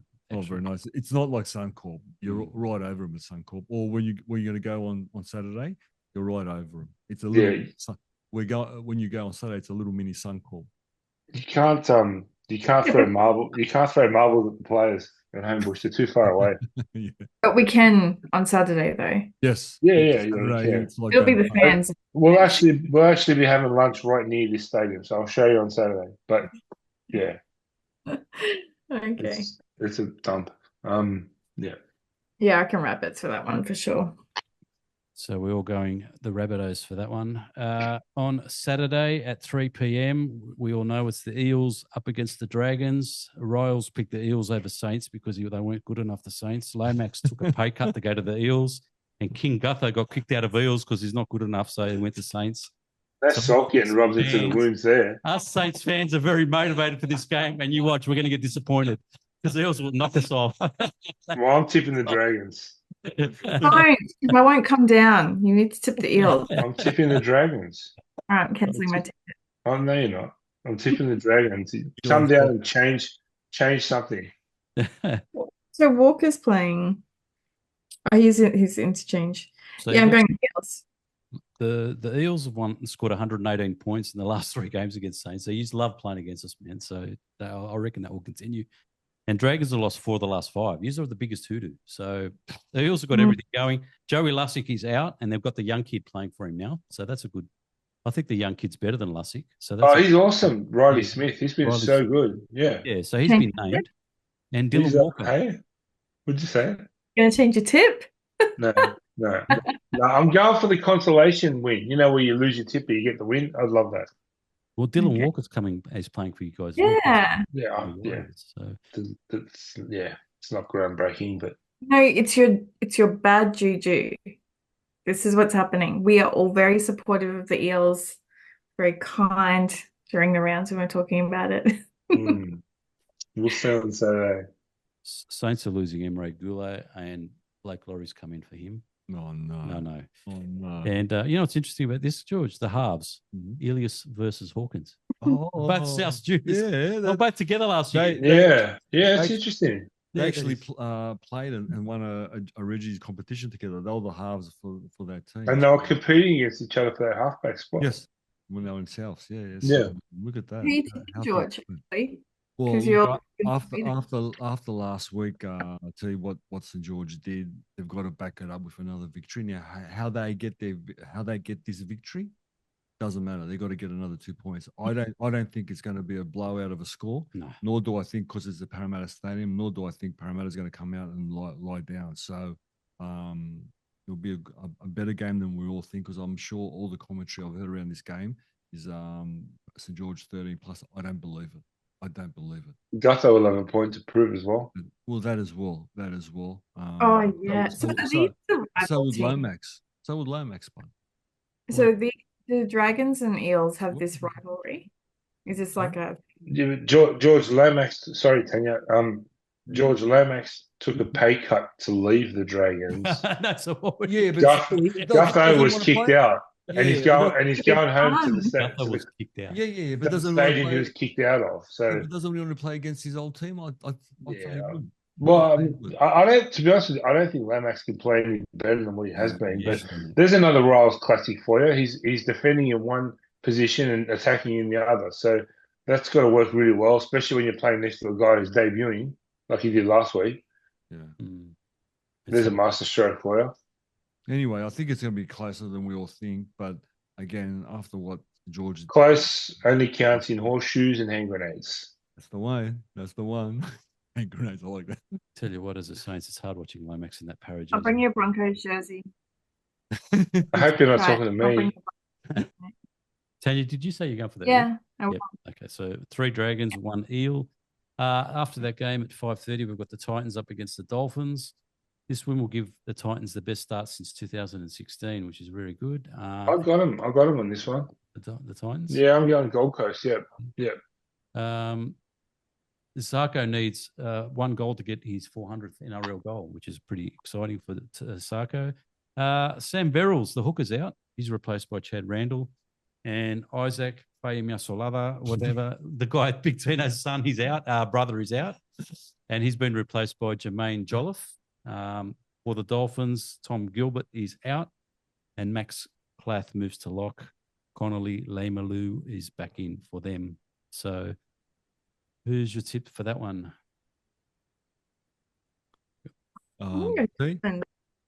Like Seabus is it's very Titans heavy, you know. And they don't care if you're from Broncos or Panthers. Like they're very aggressive.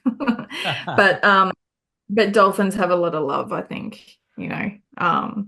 So I don't know. I reckon Dolphins. I reckon we're going to see Eels and Dolphins go this week. Christian Wolfie's first win. Hopefully. Yeah. Okay. We'll see how that goes.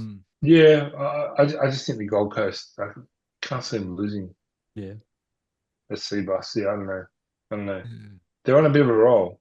Des will have them fired up. That's for sure. Yeah, Nicola. What I've seen, or Adi, what I've seen from this Dolphins team, or the Finns, as I call them, it's not inspiring. It looks sluggish. They look slow. We know that the Titans, they're not sluggish, nor they're slow, and we know they've got a thumping pack. I think he might get messy. Titans. I think he might get messy by the game. So you're tipping Titans, huh? Yeah. Yeah, I'm going to go Titans as well for this one, just because it's at home. If it was at Dolphins, I'd pick Dolphins. But can I ask while we're on this game, T, is there a lot of talk about this game on the coast and through the media?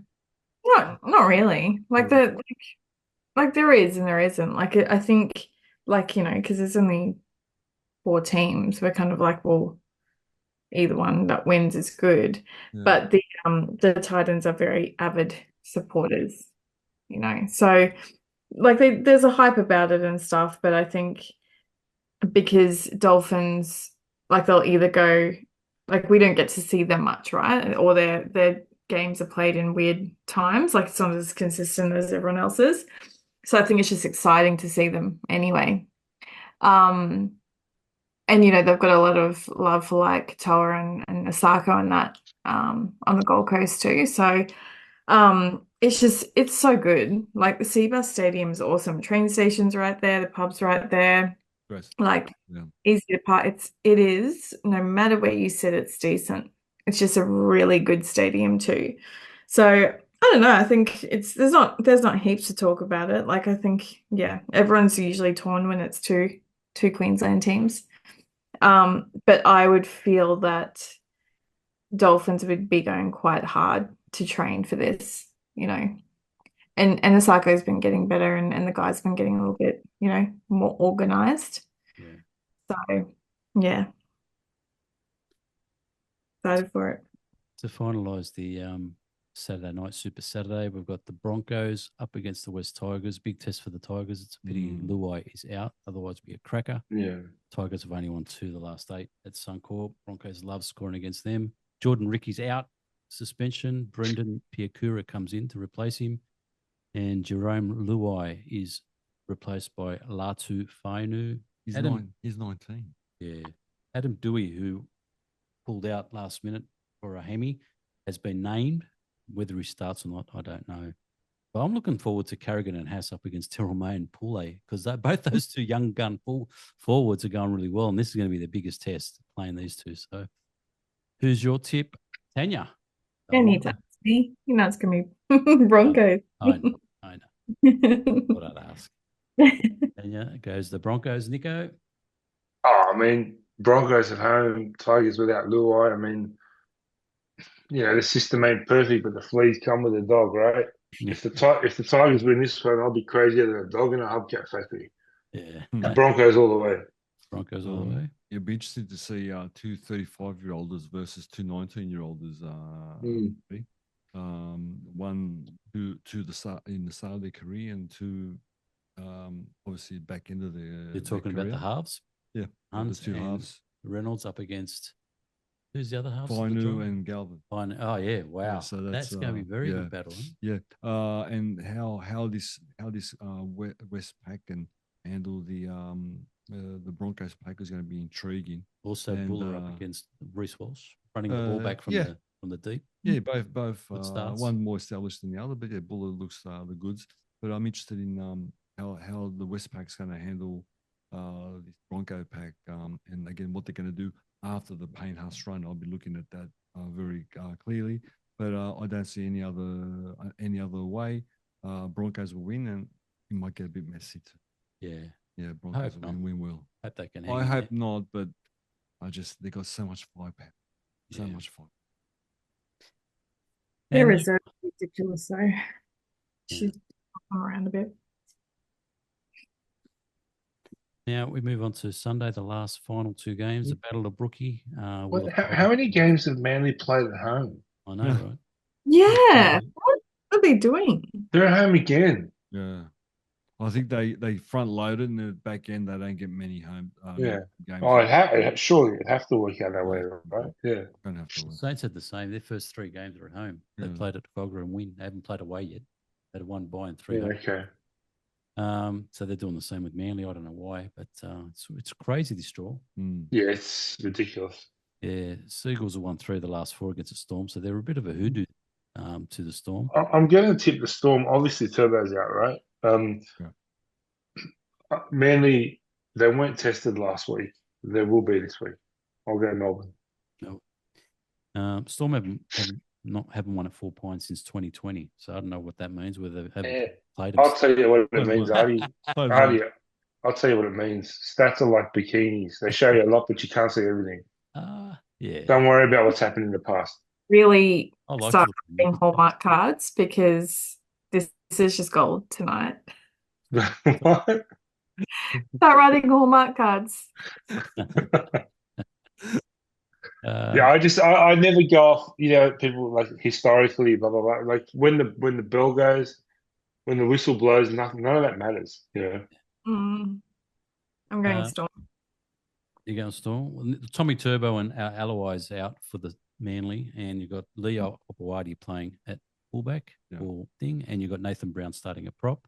Jerome Hughes has been listed on the reserves, so I don't know what that means, because he's not listed. Well, he was only meant to be out for 2 weeks, so he could be an early inclusion. He could be. It's just a broken hand, so I don't know. Just a broken hand? I thought it'd take longer than 2 weeks for a broken hand. Depends where it's broken. I've broken mine a couple of times. Sometimes you can almost function normally. It depends where the fracture is. I don't know where it is. But the tackle, like it's a game, I don't know, man. Well, you tackle with your arms. Just tape it up and get on with it. I suppose. And he's a halfback. How many tackles did he make anyway? Yeah. Can you imagine how much Bellamy would have drilled him this week? Oh. So you going, Nico, you going Storm as well? Storm. Tanya Storm? Yeah. This should be a humdinger, but it might not be. Storm will win, and might win well. Yeah. Yeah.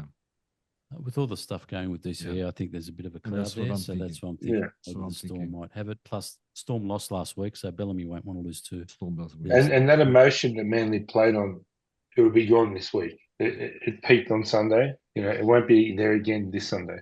Yeah, that's right.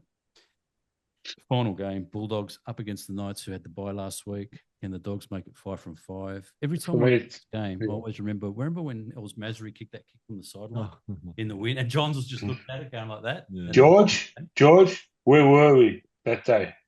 That was around about 2001 or 2. We're at your house. Nah. Were we? Nah. I was working with you. We were painting, and we were down at Bayview in someone's apartment, and we had the game on the TV. Well, it was a Saturday. Whoa. It was a Saturday, and we were painting someone's apartment down at Bayview at the end of Bellwood Road. What was that game, Nicola, where we had it at your house, and we had it on that small black and white television? What was that? Tanya, I've got to send you a photo of this. That was about 10-ish years ago. And for some reason, I think it was Good Friday, That's right. and the whole family was over, which means you can't hear yourself think, right? So George and I had this old little from 1983 or 1984 small television in the garage, and so I got an extension cord, and there was one patch of shade in the backyard, right near the gate. So we put the TV on the table. I got a coat hanger and stuck it in the back as an antenna. Remember those days? And I still did that. George and I sat there, and my sister brought us out coffee and cake and stuff. You got to see the picture. And my brother, unknowingly to us, Lino took a photo and he posted it on Facebook. So I got to find it. Oh, And he wrote something like at a family lunch, Nick and George went missing, but they were found safe and sound in 1985. It was a great shot. That was just typical of George and I over the last 30 years at every family function. I'm going to find that. I'm going to find it. She'll love it too. Will love it. I'll find it. I'm pretty sure I was watching the footy at my last wedding, so yeah, that's probably worse, right? Good girl. Good girl. This is a danger game. It is. I think it's a danger game. Well, you have lost the last 3 games at Acorn, so your record's bad. And Kurt Mann hits his 200th. I believe that. Yeah, Kurt Mann hits 200. Satili Tupanoa's out, suspended. Oh, that's right. Burton and Kickow normally, as usual, are out. Kurt Morin is in for Tupanoa, and Carraz is listed as reserves. For the Knights, you've got Brody Jones, 18th man. Leo Thompson comes back in to the Knights. It's the centres for me. Cherry and Brighton up against Gagai and Best. Who's your tip for that one? Nick? Oh, it's the Bulldogs. No-brainer for me. Yeah. Bulldogs? Yeah, same. I still say it's a danger game. You say it's a danger game? I say it's a danger game. Every game is. Every Definitely. Newcastle not to be underestimated, but I think the Dogs. I wouldn't back against them at the moment, especially at home. Well, especially what they've done, like St George, what they've done last week, you'd like to back it up anyway. Doesn't matter how you get the victory. You should get that victory, get that 2 points, because then last week meant something. If you lose, last week meant something, but not as much. But this Knights team, not to be underestimated, one of the best players in the game. The fullback Ponga, if he gets a sniff or an opportunity, we know we've seen him cut up teams. But just for consistency and defense, I'm going to go the Dogs and sentimental reasons. So go the Doggies. Clean sweep. I think we've all gone the Doggies. So that rounds out the crystal ball. Super League, George. You want to hear the results for that? Yes, please. Okay, for the Super League, we had a Wigan Warriors who won. Let me just, get into the thing here.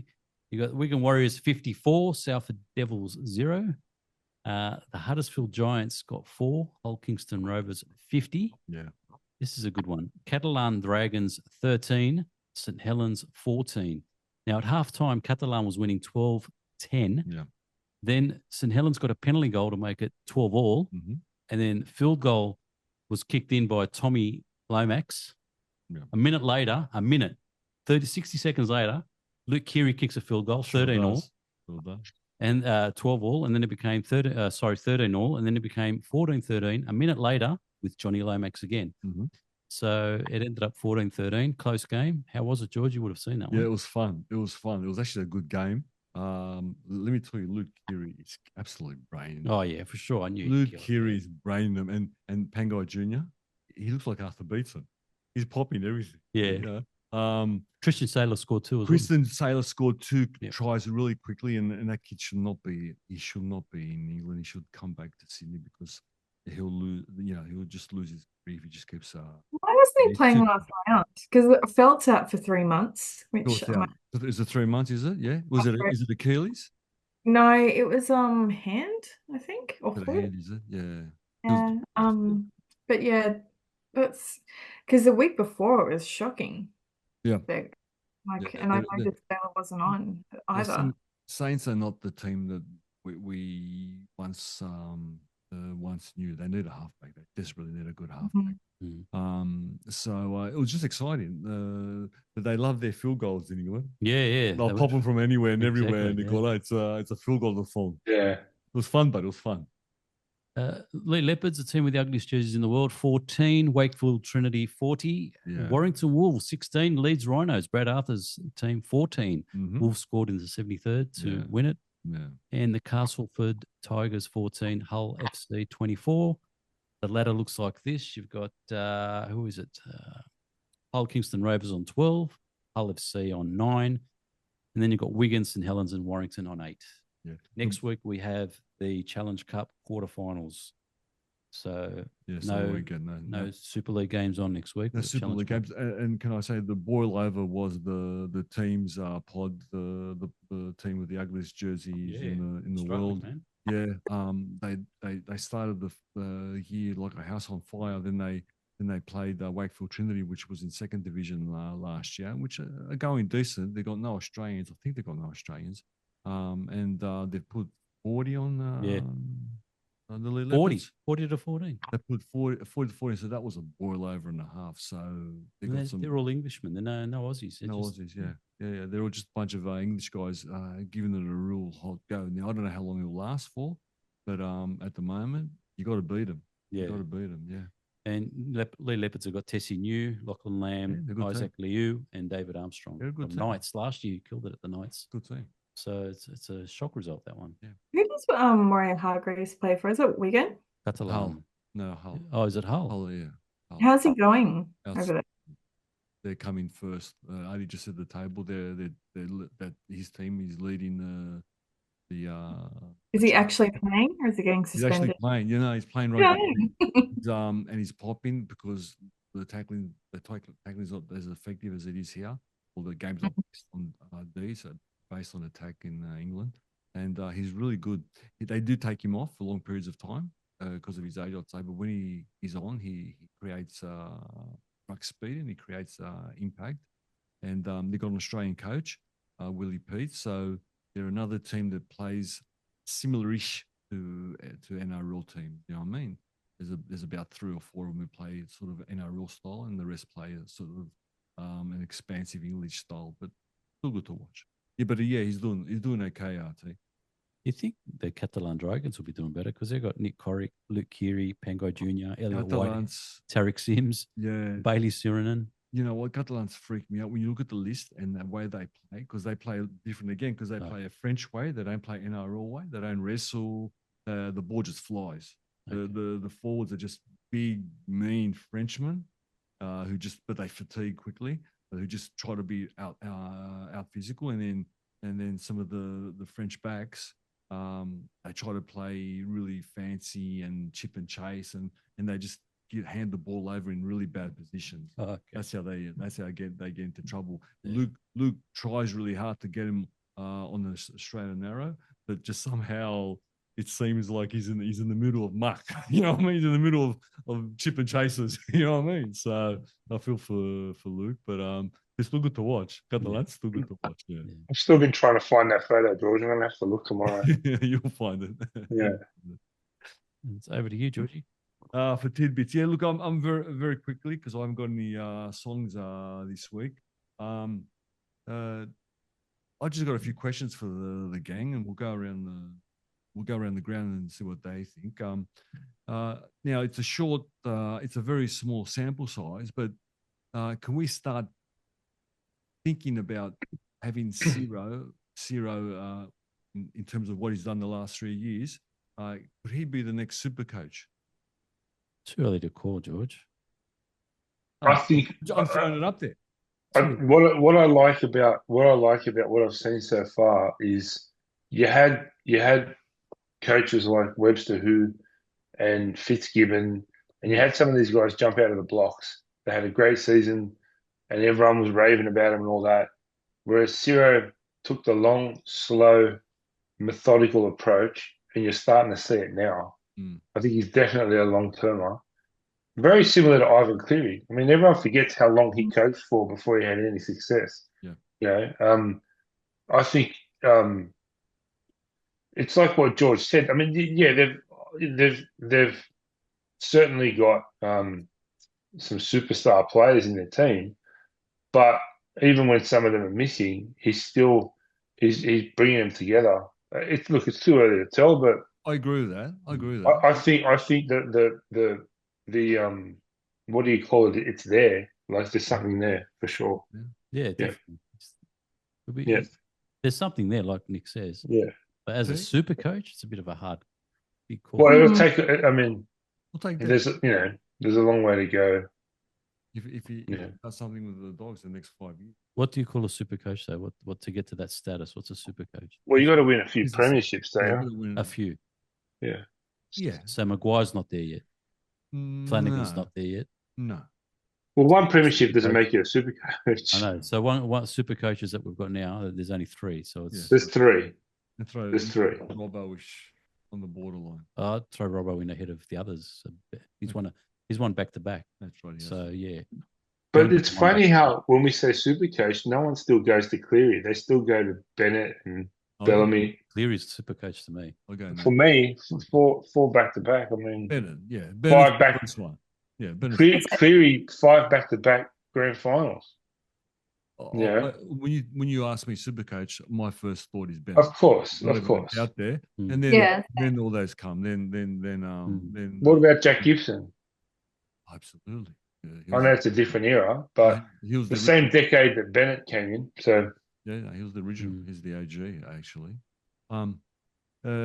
Next question is, and this is going to interest very interesting. This is very interesting. What's the winger for Souths? What's his name? Alex Johnson. Alex Johnson is going to be this season or next season the highest try scorer of all time. He's going to overtake Kenny Irvine. He's going to take. He's going to overtake Kenny Irvine, and something that hasn't been broken for a long time. And I can guarantee you, Johnson's name is going to be there for a long time before anyone breaks his record. How does that make you guys feel? Because how does someone in that position not an Origin player? Well, wait a minute. Let me say, like Blacklock. I know. So in terms of him and his playing, that's a very very good point, Nicola. So he's not he's not your big name wingers, or he's not your big name like Slade. He's not a Slater. He's not an Inglis. He's not a Morris. You know what I mean? These big name players. He's a first grader. He's a first grader. How does that make you guys feel? Because he will get the. I feel like he's underrated. He's an excellent finisher, but he's not a tapping. Like George? What have we always said about soccer? What have we always said about soccer? As a striker, you can do nothing for 88 minutes. Yeah. If you score a goal a game, you've done your job. Legend, yeah. Right. Well, he's not going to get anything exciting this week because he's out with a rib injury. Yeah. Like he's good. I'm kind of annoyed whoever took Billy Slater, who's like one of my favorites. And that's what I mean. He's not Billy Slater. He's not Wendell Saylor. He's not. You know what I mean? He's not a massive name. People forget with great finishes like that. And again, when you allude to soccer, we call them tap-ins, right? You got to be in the position to do it. Exactly. Like the positional play, the support play, the reading of the play to be there to get that ball and put it down in the corner. Most of them are in the corner. You know, it reminds me of Nathan Blacklock. It was kind of understated just how good he really is. Exactly. Is he an Origin player? I don't know. But how can you be almost the leading try scorer of all time and not be a rep player? Really? So who the Origin player? He's a New South Welshman. So who's the 2 New South Wales wingers at the moment? Tupou, I think Tupou's going to be 4th or 5th highest, isn't he? Try scorers. I mean, who's the New South Wales? But Alex Johnson, currently, Tupou was the one, isn't he? No. Oh, Lomax? And Lomax, yeah. So would you take Lomax or Toho and put Alex Johnson in? One or George, I've got to say, not at the moment. He's at the back end of his career. I'm talking about more in his prime. Okay, exactly, how about there were times when I think Nathan Merritt played for New South Wales, didn't he? Yeah. Oh, I guess so. I think so. I mean, are you talking about all time? Yeah. Because It's going to be the all-time leading try scorer when he overtakes Irvine. Ken Irvine's 212. Yep. And Alex is 196, and he's 30. So, He'll get there by the end of the season. Next season, at the least. Next later, Steve Menzies, Brett Morris, Andrew Eddinghausen, Daniel Tupou, Terry Lamb, Brett Stewart, Matt Singh, Hazarmel Mazari, Josh Morris, Michael Jennings, Nathan Merritt, Carl Feld. Greg England. When T read the list out, Menzies top 5. Amazing for a back row to score so many tries anyway. Again, I'll ask you. Nick alluded to it. Yeah, the best. Out of all the tries that he scored, how many did Cliff Lyons not give him the last pass? 99.999. He got the pass from Mark Cliff. He's fourth on the list, so he's 180, and Slater's 190. Pretty amazing, eh? Artie, if you can remove bias for a second, and I know you can, back in the late 90s, should Nathan Blacklock have played for New South Wales? Absolutely. 100%, right? Never did. How was he overlooked? I don't know. He scored 20 tries average 4 years in a row or something. I think it's the same thing with Alex Johnson. He's such a great finisher. I don't know how he's been overlooked all this time. Like, it's crazy. It destroyed him. Nathan Blacklock, after he played an Origin game. He didn't. He did. No. He got absolutely shattered. After he didn't get picked for the last time, one of the series. I didn't think he did. I'll check. I thought he did. No, one of them did. No, I don't think he did, mate. No, okay, I'm wrong. I might be wrong. I thought he did play a game or two. Mate, I find it strange he didn't have a game. He left rugby league and went to rugby. He got so devastated, man. So he played 137 games for the Dragons and he scored 120 tries. Exactly. Yeah. He scored 35 tries in 51 games for Hull in the Super League. Yeah.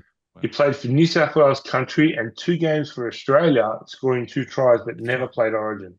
That's right. Never played. No. And the guy that you know who got selected ahead of him? A guy from Newcastle named McManus. Yeah, I remember. Yeah, he got selected ahead of Blacklock. It was absurd. There was something like that. It was a guy that played 1 or 2 seasons at Newcastle. Yeah, had a good season and got selected ahead of. I think that's what broke his back. I don't know. Anyway, yeah. Sorry for dragging it on, but I just think Alex Johnson at some point he should have represented. I think he should have. Yeah, okay. And Johnson as well. Yeah. If we look at when Ken Irvine played versus now, like there's a lot of contributing factors to these tries. Of course. You know what I mean? Like I'd be more. That's why, like, I popped up at my 9-year-old when he was saying that Stokes is better than Mariner, and I was like, well, actually, let's look at it from a holistic perspective. So it's like there's so many, but I wouldn't say that surprises me completely. What about even when we talk about point scorers, everyone forgets that until the early 80s, it was 3 points a try. Yeah. What about with Kyle Felt? Did he ever play for Queensland? Yeah, of course he did. Did he play for? Queensland? Yeah. Sure he did. Yeah.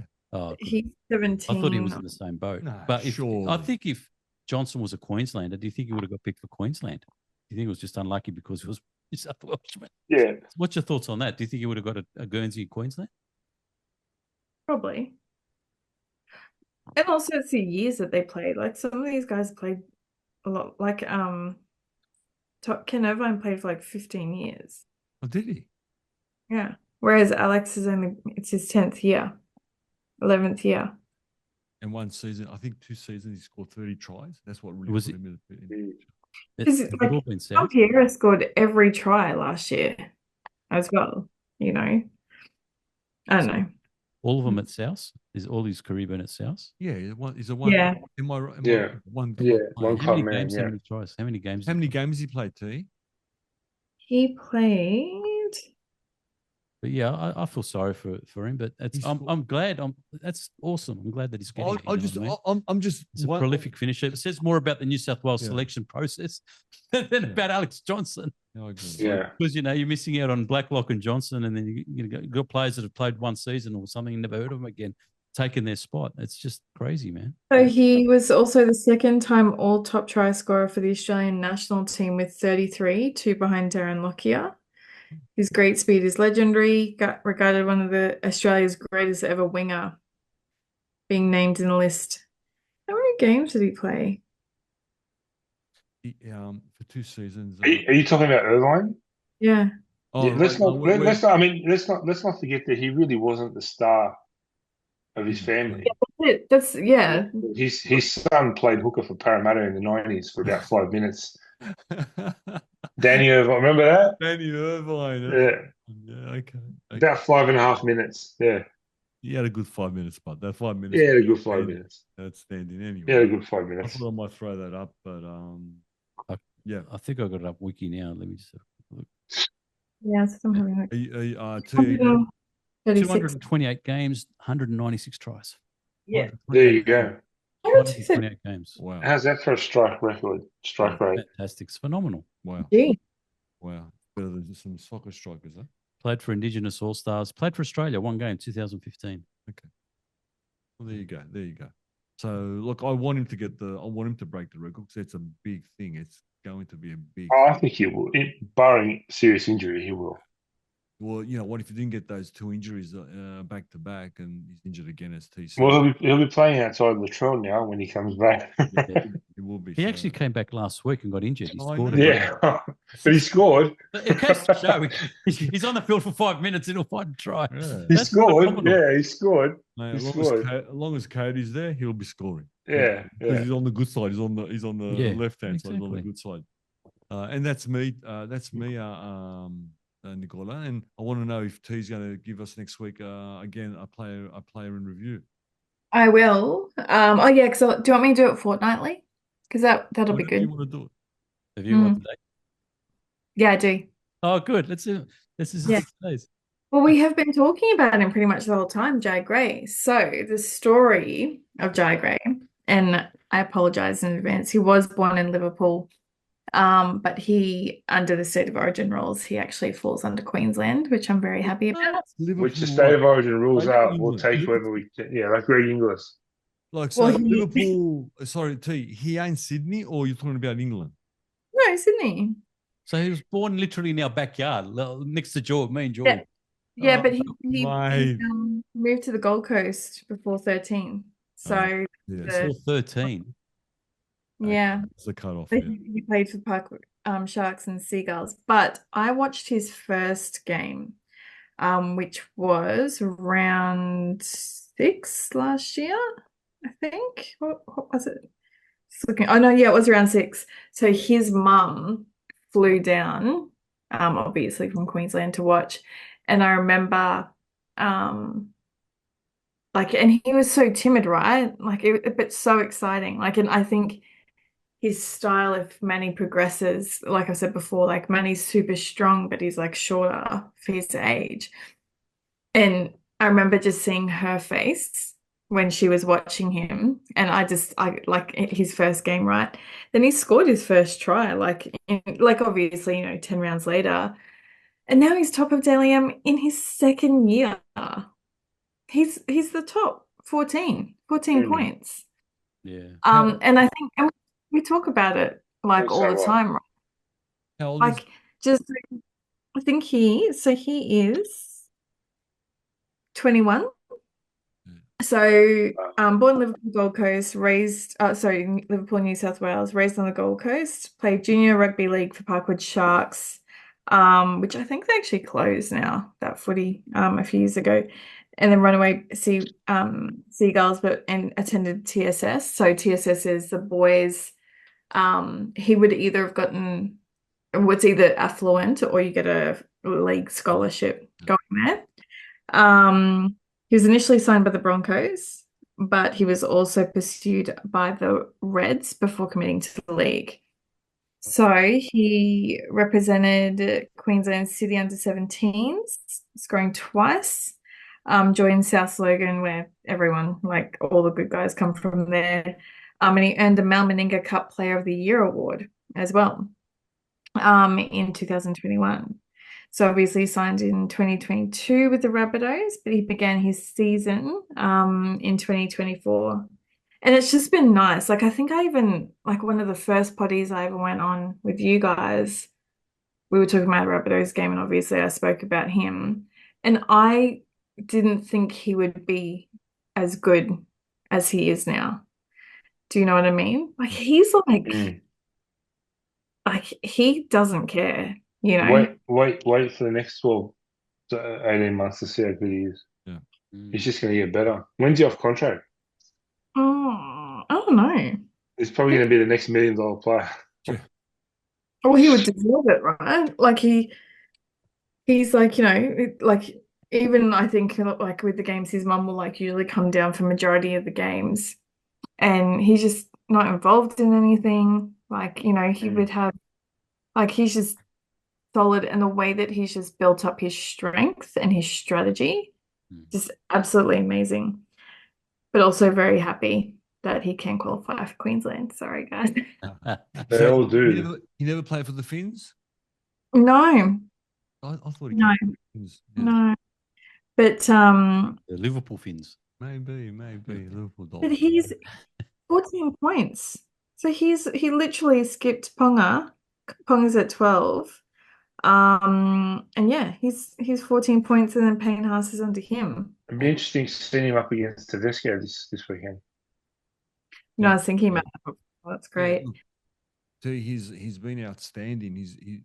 I couldn't imagine him going as well as he does, and you'd think it'll be a liability coming out of bad ball, but you know what? He doesn't care. He'll take it up now. They probably South probably haven't played the top team, but you know what? All you can do is play who's in front of you, and he's leading the Dally M's and say no more. And he says it all where Latrell comes back into the team and he can't get his so-called spot back. He's moved into the centres because I guarantee you, if Jye Gray wasn't there, he'll be playing fullback, Latrell. So that says it all, I think. I think what I like about him is he's just built that thick skin, and like, you know, I do, you know, Manny really, like, we all love him, like love watching him. And if you think about like kids looking up to players, right? Like not all players are going to be like Jordan Ricky or Payne Haas. Like some of them are going to be smaller, and how, you know, because last year, like Manny got like, you know, uppercut a few times, is fine. And I was like, we just have to work out strategically how you're going to play, you know. So at this point, like, you know, how are we going to work towards that? So I get him to watch how he plays as well, but just like second year, it's brilliant. Like just absolutely, he's a legend. So I kind of thought, you know, one week I'll do like an Origin, and then do like a kid like this, like Buller or something. But yeah, he's hands down one of my favorite. Yeah, no, good thing. Loved it. I enjoyed another one. Yeah, that was another good. good one. Yeah, another one. See, Very good. Fantastic. Can he play other positions, just fullback, or is it just a natural fullback? Yeah, where else can you play? Can you play? Yeah. Can you play 5'8"? Did he play? Does it say he was a halfback or a 5'8" growing up? See, I didn't really go into it, and they kind of moved him around a little bit. Yeah. You could have him 14 off the bench. Okay. And I'd say and bring him in like just at 30th minute, floating around and looking for a pop or some tied markers around the middle there, and if he just explodes or burn him on any shoulder. He started because Latrell was suspended, and everyone was like, who is this kid coming in? And then you see him come out, and he's like this, like, you know, like built short. Did Dimitri give him his first jumper? I think so. Last year? Was it early Yeah. last year? Might have been Hornby. Hornby? Might have been, yeah. Yeah, okay. Let's look into it. But he just, I was watching, I don't know, he did some tackle on the weekend. He's absolutely nailed them. I forget who it was. Like, you know what? If you imagine most of these forwards, 6'3", 110 kilos, and you got this pocket rocket coming 5'2", you know what I mean, and just burning you on both shoulders, and you have to bend over because you can't hit him in the head and tackle him. It must be very hard to tackle. He must be very hard to tackle. He'll be good in the Yeah. Papua New Guinea new team or the Western Australia new team. I'm Yeah. sure they'll probably throw $2 million at I'm him. sure they will. Why not? I'm He'll sure have they those will. options in a couple of years. I'm sure that. Yeah. Again, I enjoyed that too. Thanks, Yeah, it's good. Oh, good. Very good. No, Yeah. thanks, Dan. Nicola. All right. Well, that's a wrap. We've done it again. That's a wrap. That's a wrap. No No, song of the So, week? no song of the week, George. They No. can't hear it. Yeah. Sure. Next Oh, we week, can. because if I You can play you something, can you can stick guys- one on. You can stick one on the end of the show, regardless. Can't you? you know what? I've got a song about DCE, Okay. and So, I'll put that song on. And wow. Something to do with giraffes. Yeah, listen to it. It's a comedian who makes songs every week, and I'll try to get them on. And this one's about DC, and I'll put that one on. That's a good one. It's fun. Cool. It's a mystery. So something to Mystery look forward to at the end of our pod. huh? So yeah. All right. Well, yeah, that's it. So enjoy your footy, everyone. Thank Look you. forward to this weekend. Tanya's going to bring me some luck on Saturday. Artie, It- we'll yeah. see. Oh, no. Please wear jerseys because it's very important that we do a collective or like a hat or something. I don't know, but a collective photo.